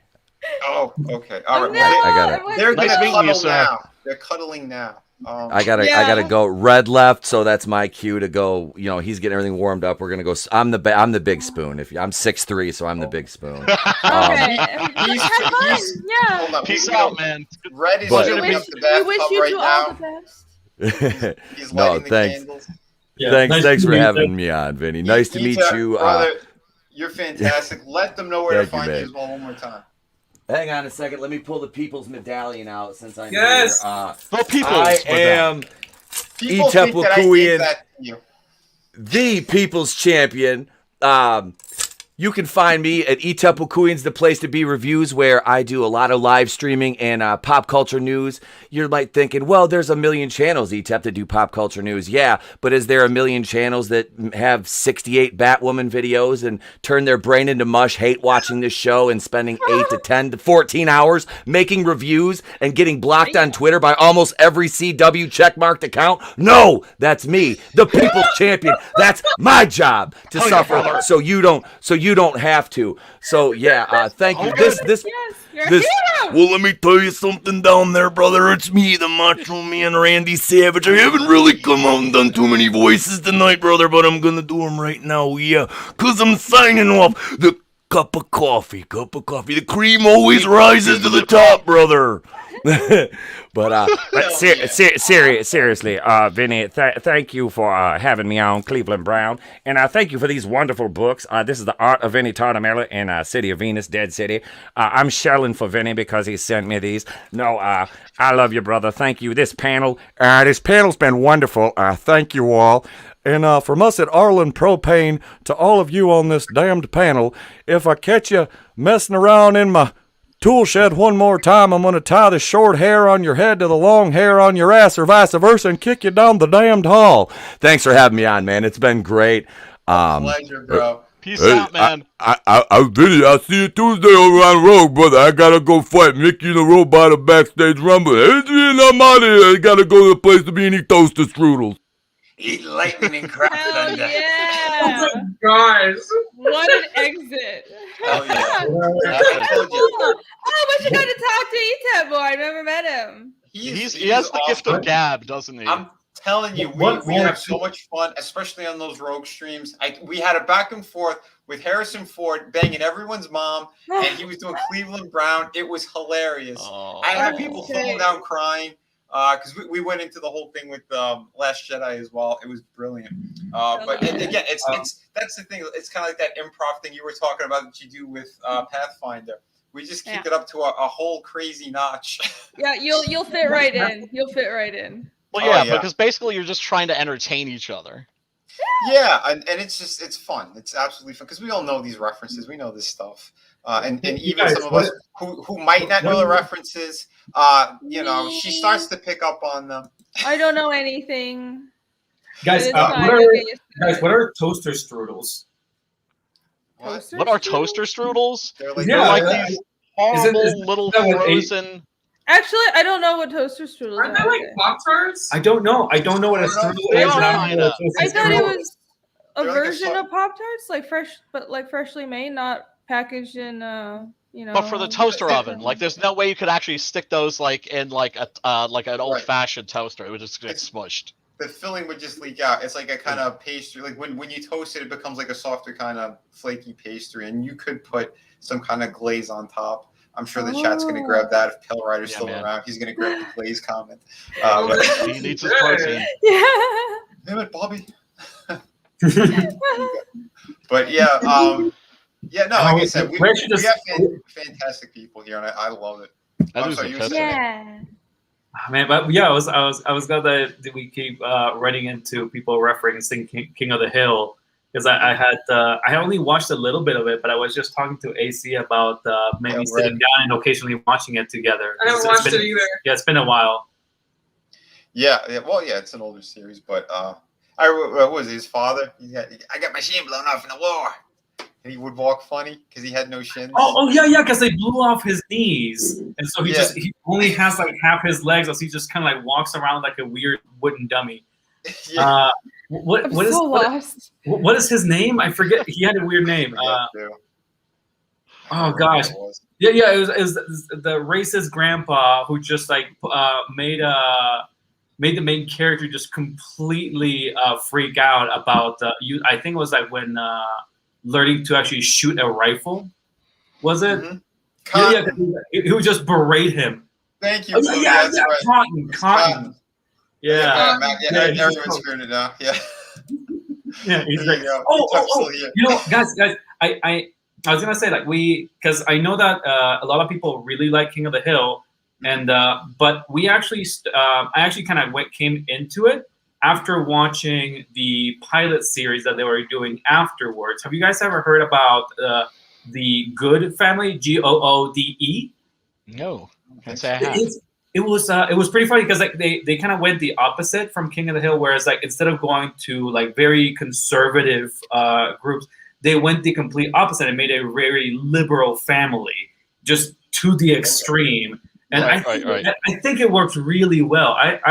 AC and I would watch those episodes. I think there's just a few of them out there. Yeah, I think it wasn't renewed for a second season, but I remember it being pretty darn funny. Yeah, I quite liked it, and it's actually what made me go back and actually start watching more King of the Hill. Okay, dude, I love when you got a good team and there's like really solid writing. Like I was saying it last time we brought up Archer.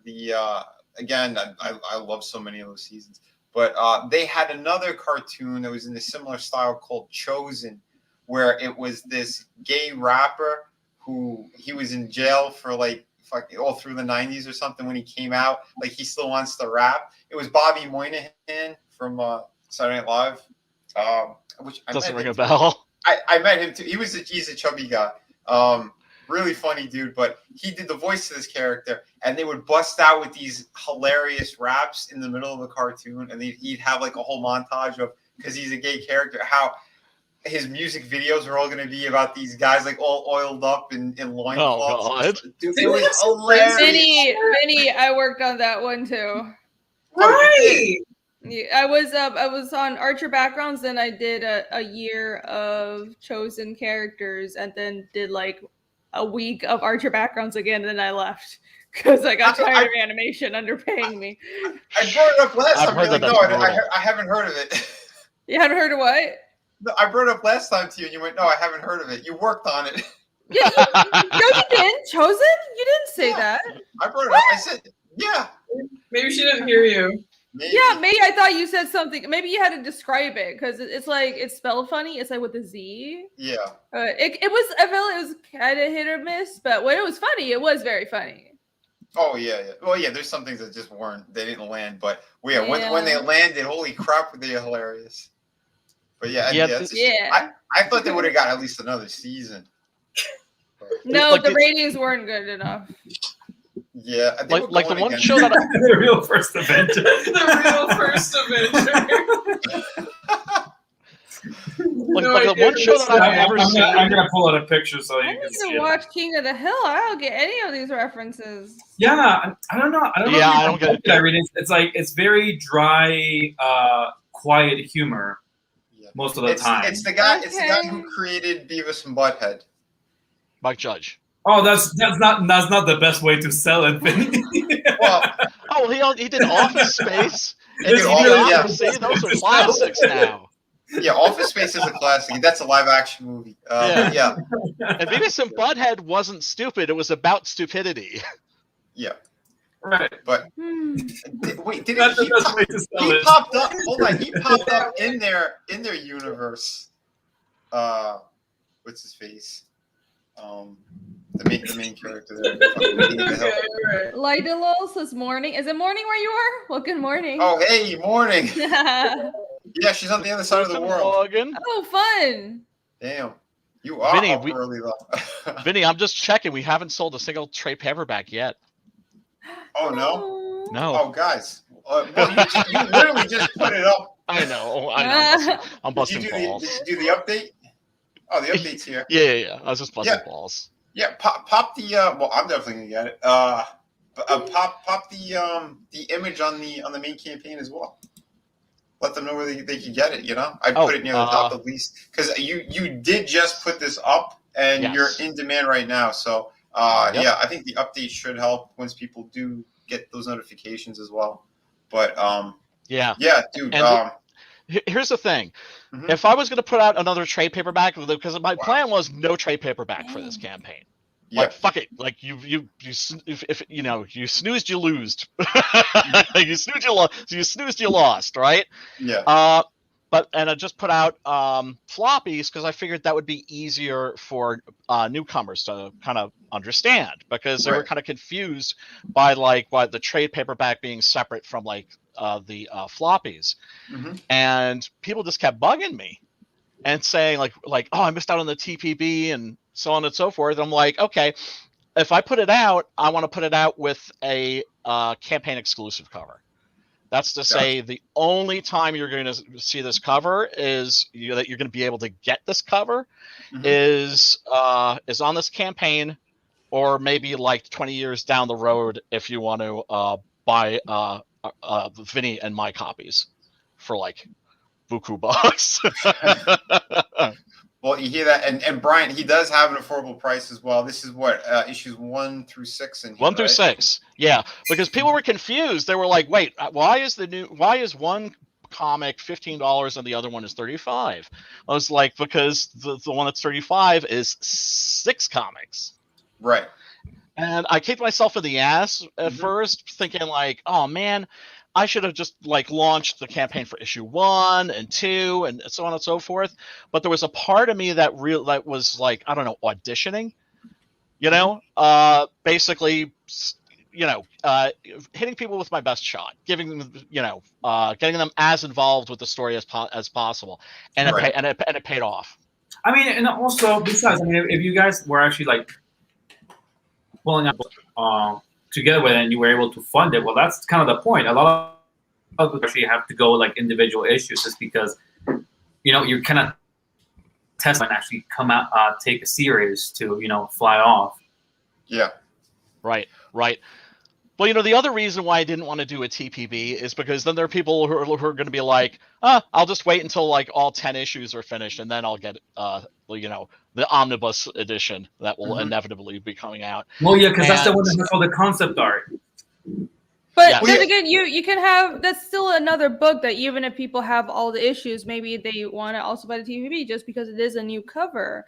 And that's a good way for people to catch up. So I don't know. I think it's marketing-wise, it's smart.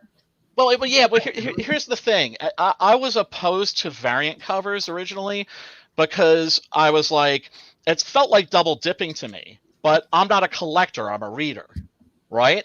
And collectors were assuring me no, it's not like we're going to have to, people are going to feel compelled to, unless they have some kind of OCD where they have to have everything. But again, well, if they believe in the creators too, a lot of times they will jump back in and grab something just for a new cover as well. We've also seen that. But what you have here is an amazing product. I had no idea you were putting it on this campaign. When you told me, you're like, oh yeah, I think I'm going to do it for a trade paperback, whatever. I thought it was going to be a different campaign later. And you're like, Vinny, you went, it's up. I'm like, oh shit, okay, well then you're coming on. Fuck it. Like I said, if I'm putting out the trade paperback again, I want to get, it's okay, well, have something that's different about it. Do you know what I'm saying? Oh, absolutely. And I put so much love into that piece as well. Yeah, so, it shows. It shows, Vinny. You killed it. Thank you, sir. Yeah, dude. Again, when I first got him from you on the other campaign, I'm like, dude, I love this character. I love what Brian's doing. I eventually do want to draw it sometime. And you even said it too during a stream, like, Vinny, I would love to get you on a cover at some point. And I'm happy, it finally worked out, and we did it. It is really, really amazing stuff. Yeah, it's beautiful. Well, no, I mean your project all around. And to be part of it, I'm honored. I'm happy because I'm on a dozen different campaigns. But again, I like the people who I'm doing this stuff for, or I believe in what they're doing as well. And and even being asked is fucking awesome. because I'm having fun doing this. It's not the mainstream characters. I'm having a ball working on other people's stuff as well. You know? Dude, I can't tell you how much fun I had writing Blood Hunt versus Doc Salem. That's going to be a pisser. Oh hell yeah, that is going to be great. Hold on, I'll stop sharing for a minute. Yeah, in case if they want to see the high resolution, I'll pull that up. Just give me a second. I just have to get a refill. Yeah, man, no problem. I'm looking for the high resolution shot so I can show the people. More beer or no? Maybe I should not. Anyways. Oh, you were gonna jump in for another beer? I'm good. Just be sure and hydrate, Rainey. I am. Okay. Oh, yeah, I am. Have a glass of water with every second or third beer. It's kind of unnerving hearing you talk when you're not there. So right now it just looks like it's just you're invisible. You have invisibility powers, and it's just your chair. This is a chair stream. Kind of tripping Chair me streams out. are always fun, right? Yeah, it's a disembodied voice, guys. Exactly, but yeah. So yeah, this is the killer piece. This is the cover. You guys can get with that trade paperback. Eric, you're right. Alcohol is hydrating. Yes, that's right. Thank you, Eric. Thank you. He speaks my language. It's liquid. Oh my gosh. Yeah, Lidl's right too. Yes, It'll dehydrate you. It's quite the opposite, actually. I know. Did you get your AC working, by the way? Did they finally come? Well, And I you had keep the wondering AC where you're guy always come thirsty. by. We figured out what's wrong with it. I need to get it replaced, but it's not replaced yet. Oh damn. But I know at least we're getting it replaced. Yeah, I'll live. Well, yeah, just be careful. She's gonna be sticking her head in the freezer every few minutes. I've already been doing that. Cool. Irene's just jaded at this point. It's everything is crap at her ass. She's it's fine. I'll live. Yeah, I've just gotten used to it. Yeah. No, I hear you. Trust me, I'm in Florida. When the AC breaks, I just want to just go on a murdering rampage. Now, this whole damn house, man. I bought this house, and it's just been a 5-month journey of what stupid shit did the previous people do to the house that I didn't disclose that I'm discovering now. Bodies and shit? I didn't. No, it's a money pit. Is what she bought. I'm not Gotcha. saying publicly, that but sucks. yeah, if Right, only right, it right. was a money pit. Yeah. Well, it's again, the previous owners they neglected to say some facts. Some pretty important things. Yeah, That's messed up. which is AC and Nick looking like they're posing for a portrait. Oh yeah. Well, I told you. It's uncanny how quickly they synced up. Did you see? Y'all have been married forever. Yeah. Look at that. We're coming. We have our 9th anniversary in a few days. Holy shit! Oh wow! Yeah. Oh, Bless you. congrats! That's fantastic. That's awesome. Congratulations. Oh yeah. Thanks. Any special plans? No, Not really. pretty- I was even spacing out that my birthday's also coming up soon. Right. I don't know. It's that age, right? I don't know. We'll probably just go out to somewhere nice. Oh, you know what? What we haven't gotten from is that what is the place with the 2 big stone horses at the entrance? Oh, that Chinese food restaurant. Yeah, Was it because- Wok or something? No, it's not Walk. PF Chang's? Yeah, we have chance.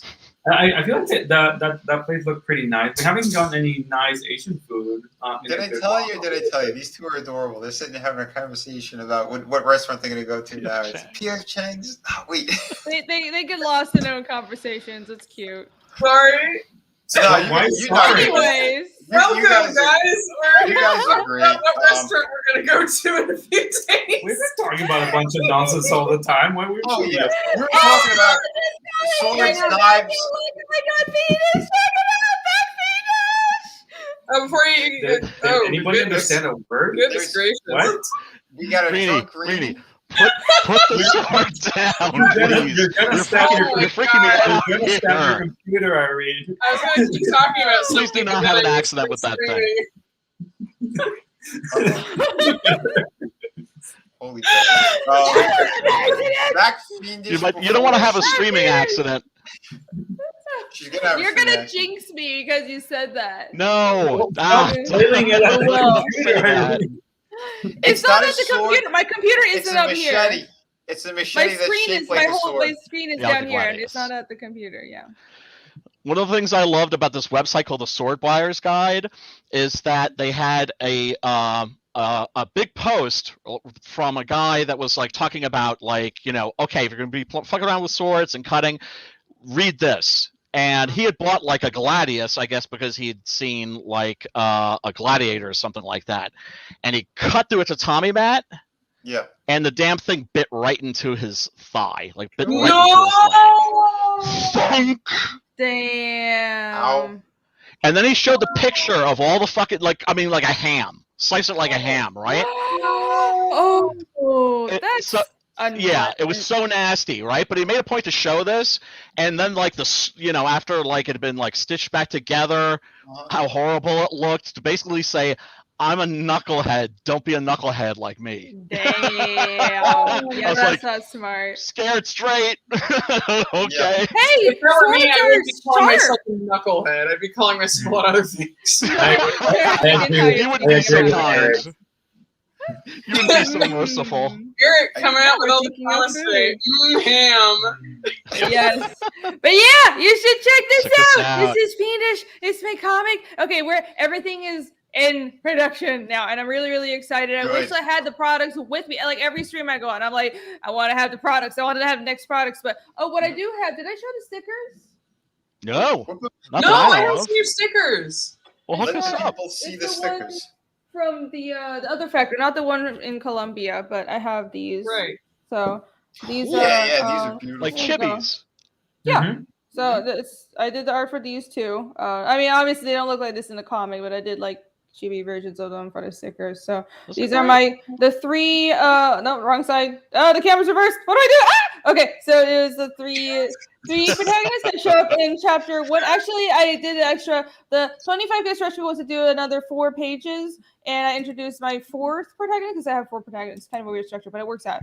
But I don't have on a sticker set. These are the 3 main. And here's the monster that they fight in chapter 1. I have like the big logo right here because you gotta have that. So yeah, I thought I'd do a nice whole sticker set. And like this is a big sheet, and the demon standees are also in production as well because thank you, maybe human. Somebody likes it. Nobody else seems to like it. What are you talking about? What are you I talking think you're one of about? the first people I said was adorable, and then I Oh got my attacked. god, pulling out all the baby faces. No. Anyways, They're drunk. They're drunk faces. They're not baby faces. I'm not that Sure. drunk. Sure. Not that drunk. Rini, you might be a little tipsy. So yeah, no, I'm not. So the stickers are in, and I have my packing stuff. My packing tape is in, and the grayscale books the proofs are good. So those are also in production. Everything's in production except the color book, where Nick is still coloring it, but those are fulfilling later. But yeah, August fulfilling for grayscale. I'm working on it. I'm really excited to get the books. Like the proof looks good, but I'm really nervous because you never know what's gonna happen. But like the proofs look really good. And When those books show up on your front step, like that's an awesome feeling. But the best is when you see people posting pictures of the book in their hand. Yeah. So, because I've been printing books since I was 17. I've been doing cons and printing my own art books since I was 17. So it's like I've printed books, and I know what it's like to sell it to them to people, and like it's cool to get your books, your art printed in a book. But it's like I haven't done my own comic. I've always wanted to, but I haven't been able to because I'm just stuck working for other people, being art monkeys. But so now I have my own comic, and I think because it's something different, and this campaign did much better than anything else I've sold. And I think it's because there's a story to it, and because I figured out that hey, you should go on YouTube and stream about your project, and maybe that would help people promote it, and that's helped a lot. But yeah, hopefully people like it. I think people will like it. I think so too. And again, I think so. She has the 20 people's response when they get it. Oh yeah. It looks spectacular. It really does. It does. Again, like the work that you put into this. I told you a million times already. I saw the work before anything else. I saw it somewhere else. I was like, I need to back this because it looks amazing. Because the work that you put into it, the type of the story too. Like this is stuff that's like right up my alley. And anyone who's into that kind of thing, you don't even have to be into Dungeons and Dragons or Pathfinder to enjoy something like this. It has the flavor of those kind of really epic adventures that there's a lot going on. I want characters that are going to go on a big journey.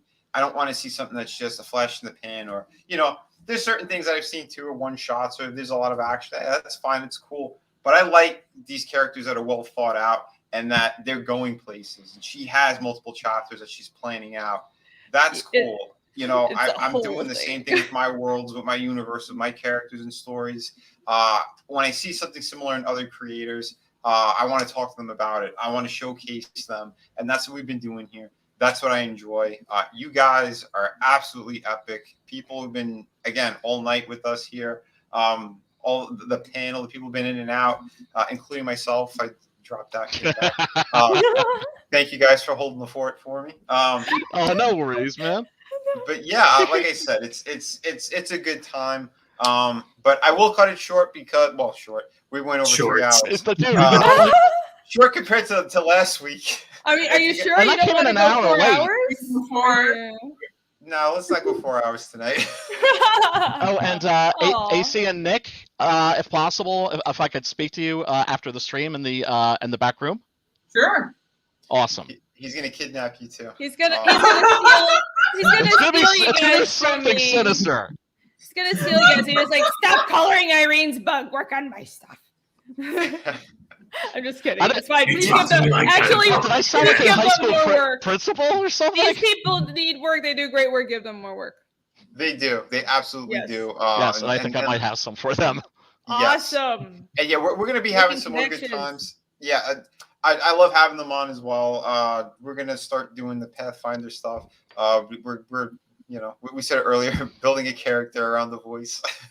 Yes, you guys need to keep up with Irene's stream if you want to see Vinny play a barbarian. Honestly, the more that Vinny has mentioned it, the more I kind of keep thinking like, should we have suggested for Vinny to have gone for some kind of a frogman race instead of a half-orc for his I don't know. I like the half-orc. I mean, it would be funny because they're like enemies or NPCs that are frogs, and you can throw like deep ones, right? But I'm a barbarian. I'm a half-orc barbarian. I hunt frogs. You know that. Infowars.com. Don't forget. Oh my god, that's perfect. Look, I was this close to playing a frog character just to offset Alex Jones. What?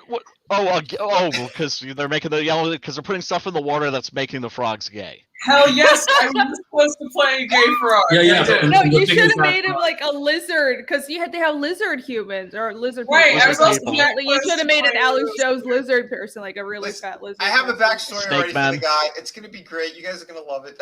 Oh yeah. Check out my channel, and we're going to let's see in about 2 weeks' time. So we're gonna tentatively set that date, and I don't know if you guys already talked about this, but we're gonna do like start doing Pathfinder, introductory videos, and Vinny's gonna be there, so it'll be fun. Cool. Yeah, we'll find out what really is happening to the frogmen in Golarion. Ooh, what's going on? I gotta find out what kind of a frogman this is. A half-orc barbarian is gonna solve the mystery. Brian, there are these frogmen that attacked his family, and I had a whole story about it. Why he hates them so much, he's gonna go after them. It's gonna be a good time. Oh my god! Well, you finished the backstory. Sounds badass. That sounds badass. Well, this is gonna be on your channel, Rini? Yes, my channel. All right, because we're always talking about Pathfinder, so I'm like, hey, let me diversify because I got my comic streams. But so every probably once or twice a month, we're going to be doing a stream talking about Pathfinder. So it'll be AC, Nick, and me, and then we'll have some guests new people, and we're going to introduce some Pathfinder. So we're going to start out. We already talked to Vinny about it. We're all building level 1 characters. We're going to build characters on stream. We're going to sketch them out. Yes, we're doing art. We're going to sketch them out and we're going to build the characters on the stream. And then the next stream, we're going to play a short module. So it'll be fun if you're wondering, like, what the shit is this D&D Pathfinder nerdery that you guys are going on about? You can go to these streams and it'll be lots of fun because Vinny's going to be playing a half-orc Alex Jones. Don't you want to see that? You want to see that. And you want to see all of us. That's cash money right there. Like, yeah, you want to see this right here turned up like to 1,000, right? So come to my channel and catch that. I would definitely watch that. My throat's gonna be wrecked by the end of it, but it'll be worth it. I haven't DM'd in so long. I miss DMing. Yeah. Maybe we could sell the artwork too if we do traditional stuff. Yeah, I think it's possible. Yeah, why not? Yeah, I mean, like, and even I can learn something because, like, I was always a D&D guy, so I'm always wondered what's the difference between Pathfinder and D&D. Like, right. Well, people call it, like, Brian, I think 3.5 is what people keep telling me. Yeah. 3.5 is pretty much like what Pathfinder kind of branched off into. Well, Brian, if you're into it, we could also just invite you to also join in at some point. Yeah, if I can. Yeah, of course. Yeah, if you want to right. do like 1 or 2 new people every time we do like a character like introduction, but like I'm trying to get a list of people because I want this to be an ongoing theme, and it's because I'm trying something different. So it's we're not going to do a giant long campaign that you have to follow from the beginning like other people. It's just going to be short, like 1 or 2 streams, and then like every time it's 1 or 2 streams, so people can keep up with it. So anyway, yeah, you're more than welcome to come on. Oh, thank you. Excellent. Yeah, because I have no idea what it's about. They were breaking it down for me a bit. Seems pretty cool and interesting, and yeah, I'm down to have some fun. I mean, we've been doing those streams anyway on her channel over on Wednesdays, and they're always a blast. So if we could bring something extra to the table regarding all this stuff, yeah, it'll be a good time. But yeah, everybody, thank you so much. Again, back these projects, Fiendish, Detonator. I do have the link out for this one as well. Brian, I'm going to have to add yours in because I already set up the stream beforehand, but I'll add it in there. I did tweet it out, so if you guys go on Twitter, at Vinnieart, it should be like the first thing that you see over on my Twitter page. So, go let people know. Because Brian is another great guy. He's been here a while as well. His projects are fantastic. You want to continue the story for Six Gun Gorilla. This is going to be issue 8. Preston Acevedo is doing the interior. Oh, God, yeah. I just got, like, new pages from him. And Ollie from 656 is doing the colors. Awesome. Yeah, Ollie's awesome. I gotta get him back on. Maybe next week we'll get him back on. Dude, they just did the relaunch of Undead Border. Have you? Yeah. That's an incredible book. I thought I really need another zombie comic, right? And Preston was like, "Fuck you! I'm sending you a copy." And so I read it, and I was just like, "Looks like I did need another zombie comic." Great stuff. Yep. Yeah, 6x6 is awesome. Yeah. 6x6 is the new hotness. Hell yeah. Kryptonals. Yeah, go get that too if you guys haven't yet. Another beautiful project. Cookies and Scream. You saw Raven tonight. She's awesome. She's always a welcome person here. She's been multiple times on my stream. She got this great book. Check it out. Yes, this one is more of a kid's book, but it's a whole lot of fun. And yeah, she has something that's going to be more for comic book collectors as a whole, kind of the circles we're in right now. She has another project that she's working on too. She's just has to get things kind of settled with her publisher with it. I see some of those pages. Those are amazing, but I'm not going to talk about it because I'm not allowed to. But so cute. When she could, she'll be back, and we'll pitch that one too. And make sure. And her dog is adorable. I missed the dog. I have to go back. It's a cute one. But hell yeah, Sunsworn. Again, Red was here earlier. I have a variant cover on this. He added the black and white version, so for purchase. Since they came up just a little bit short, he needed $250 by July 31st. It didn't happen, but he's adding it onto the most expensive tiers. He said earlier tonight. double check. It's getting late. And my brain's kind of going, but It's all good, brother. but there is Right there with you. Vinny, you're saying that what wasn't achieved with a goal? What was it that? He was looking for 250 backers. If he hit that by July 31st, then we're going to add the black and white edition onto the everyone's order. But yeah, he came up a little bit short on that. I think they were like they needed like another 38 or 39 or something. But a lot of return. He had I'm that sorry. time. Go ahead, Vinny. Yeah, he only had that little window, but he did add it to the campaign. So if you guys want to buy it by itself, you could do that. Or he has you could do like the book with the color version. He has the different options for it. So take a look at the campaign. Make sure again, there's also add-ons too, and I know he's got a few. So double check with all that great stuff. Here's my cover, and here is Katie's cover. Katie should be on the Friday streams. So I'm doing Fridays and Sundays now. So she should be popping up, I believe, this week on Friday. And we'll cover this and bonds a little bit more as well. And we'll talk about other crazy topics like we usually do. Tonight it was swords, knives. We had kids running on doing Mario impersonations. We had a blast. And you guys got to see a really adorable couple for 10, 15 minutes while I got kicked off. I popped in just like with the mute to look at what was going on here. It was just like you see a Negro full screen. Like I kept on popping back. Like, what's going on? Why are they just? It's just their stream now. It's chaos happens. What are you gonna do? Shit happens. You're in the South. You know how power goes, or the internet modem shits the bed. Well, that's I know. It's been happening to me too. But yeah, so definitely back all these great books again. Oh, I think Keely Chow was asking. We have the link also for oh gosh, we already changed over to Fiendish. Wait, which one? There we go. I didn't see. Thanks, Irene. I hadn't seen that you also shared the link. Yeah, I'm posting links. Yeah. Oh, thanks. Beautiful. Thank you so much. No problemo. She rocks. She's awesome. Detonator, Sunsworn, Six Gun Gorilla. We got all these great stuff. Shadow of the Kraken. Don't forget Shadow of the Kraken either. I am currently working on pages as well. I'm finishing up some other freelance work, but I'm jumping back into this stuff again. Page I'm currently working on, I'm very happy with it. It's looking killer. But yeah, you're going to get the violence. You're going to get beautiful locations, beautiful women, treasures, everything you need out of a pirate story. But it's also, it is multi-layered. We're going to get into the psychology of some of these characters too, what's motivating them, what's kind of happening. But yeah, they do go on a journey for sure. The treasure map that they find is this skull, multiple different locations on this as well. It's coded.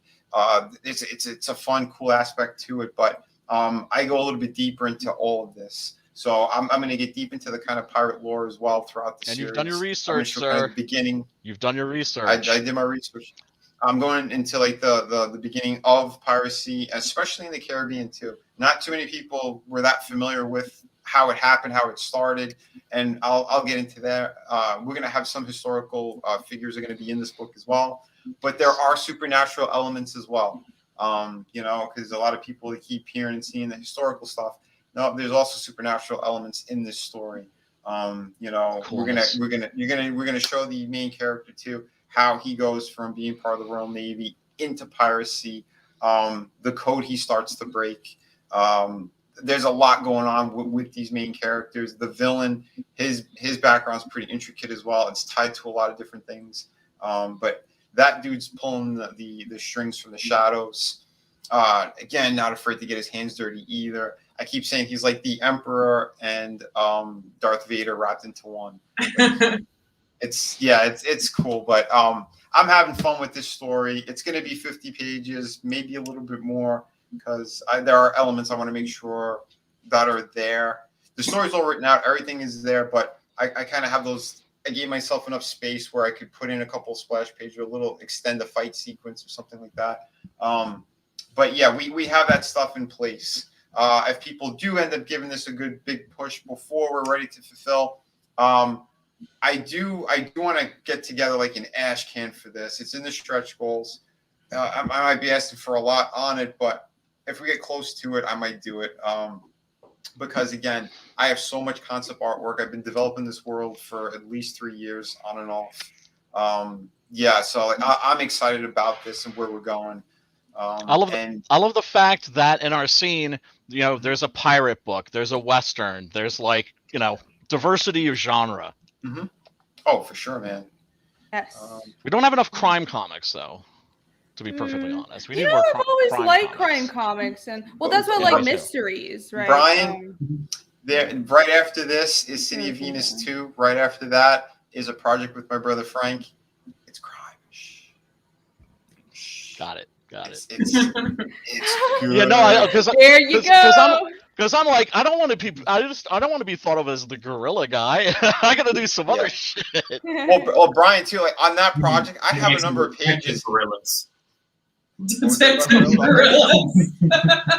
What'd you say, Nick? You're right. We got to make some detective gorillas now. Oh, there you go. Detective Gorilla, I could work with that. Noir gorilla story. Go for it.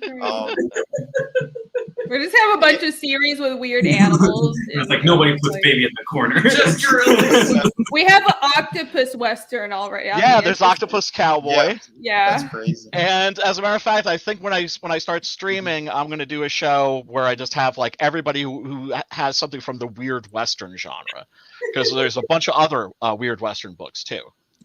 Like Butch Cleaver, Deepwell, I think it's called. They got you there, Brian.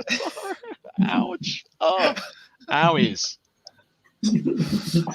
Yeah, no, my forehead's extra shiny tonight. We're nice and crazy, but Wookiee lives matter. Yeah, man, you're right. Good point. CG, real diversity, not just between creators, but through projects as well. There's a ton of great stuff here. Yeah, through different species. Yeah, we've got all the shades of white around here. Yeah. Unbelievable. We're all very white here. I'm not. Can you tell? Yeah, I'm German, so I always say I'm not pale. I'm translucent. I always thought that was a weird stereotype because Germans aren't even that. It's like Scandinavians are fair. I know. Okay. I don't know. It's like no, that's totally true. It's just a stereotype that's not true. Yes. Yeah. There's something I want to talk to you about afterwards about Germans. There's something that happened over there, which is amazing. I can say really quickly here, I guess. The newspaper apologized to people in Germany over the quote unquote facts of certain jabs. I was surprised. Wow. So there's some countries that are already putting the truth out now. This ought to be interesting to see what happens. Dude, do you know where America is in terms of press freedom? How we're ranked? You know what number we're at? What's that? Just guess. It's not good. It's not good. Number 47. It's really sad. Yeah. That's where we are in terms of press freedom. It's like at the top, it's like Finland, Sweden, and you go down the list and way down the list, right above like some serious banana republics and shit. That's where we're at. We have some number 47. We have a lot of types of freedom, but our press has serious censorship problems. Censorship is a really big problem right now. Yeah. Well, they're cracking down. And a lot of fake information getting out there. That's kind of big tech is a huge problem too. Well, big tech is gosh. a cancer on all of us. I mean, Jeff Bezos riding that giant dick into space. Well, how many times do we freak. See? But how many times do we see it where someone says something, they get canceled, removed, and then a week later, what that person said, now the media is saying, yes, but that person doesn't get an apology. Yeah. It is really ridiculous. With not just they don't get an apology, they stay banned from everything. So all right, we're gonna go off to a different tangent. So we'll so 3 hours, 33 minutes. 3.5 hours. Wait, 3.5 hours. That's longer than like freaking Once Upon a Time in the West and like Shane combined. Yeah, we gotta cut it short this time. We cut it short. Yeah, we got We cut. said we were gonna end like 20 Yeah, minutes we ago. end it early. We're doing the sign outs, and then we went in another tangent. But that's what we Yeah. do here. Again, that's the Sunday stream. We get wacky. We jump all over the place. We stab it. But I got video with our games to knives play, and damn it. swords. That's true. Hunks, And- Horrors, and and Hordes! comics to Back write. Shadow of the Kraken! Threaten them again. Hell yeah. Hunks, Horrors, and Hordes. Back Shadow of the Kraken now. Now stand up.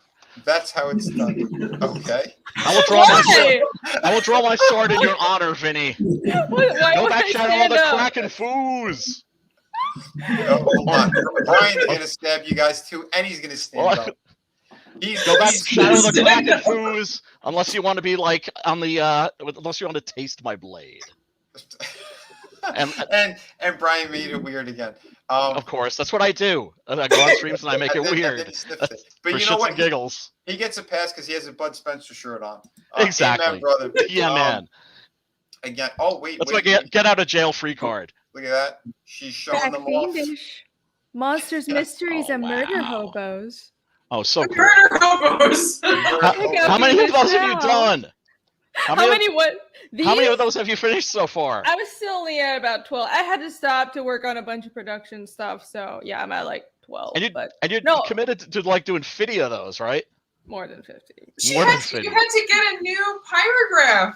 Yeah, no, my old Pyrograph pyrograph was was working. yeah, my old pyrograph was it wasn't hot enough, so I had to like go over the same line like 4 times. I was like going crazy because I can draw much faster than this, but my pyrograph was I got a new one anyway, so these should be going faster. Yeah, but I have like tons of other stuff to do. I'm working on chapter 2, fulfillment. So, but Beautiful. they'll get done. They'll, yeah, Look at these that. don't take that long, honestly. We're a crazy machine here, and we're gonna keep it going. You know, murder hobos. Here we go. Yes. So on that lovely note, everyone, please have a great night. Remember, be kind to one another. But kick ass. Yeah, peace, love, and soul. Stuff for no fools. You know. Good night, everybody. Yeah, have a great night. You know what? We'll go out on the Fiendish trailer because You are awesome, Vinny. you guys hear it, right? You are the best. Yes, we hear it. Have a great night, everyone. Good night. You're Peace. awesome. 95,000. Don't drink the water. Water's making the frogs gay. Irene harmonizing with You gotta stop the frog. You gotta stop the frogs, Casimir. Frogs are a big frog. With You're tentacles. turning the monsters gay. Come on. The jab is doing that. Oh my god, can Alex Jones read these lines? That's when this monster's therapist again. Like my nightmares made flesh. I can't work from my past any longer. Can't run my past any longer. Infowars.com. I must go forth to find a trick behind these fiends. These fiends that are called the gay frogs. I'm sick and tired of them putting things in the water that make the monsters gay. I'm gonna regret all of Chaos. this. Total chaos. Oh, we all shall. All of it. Thank you guys. Zach Repent. Fiendish.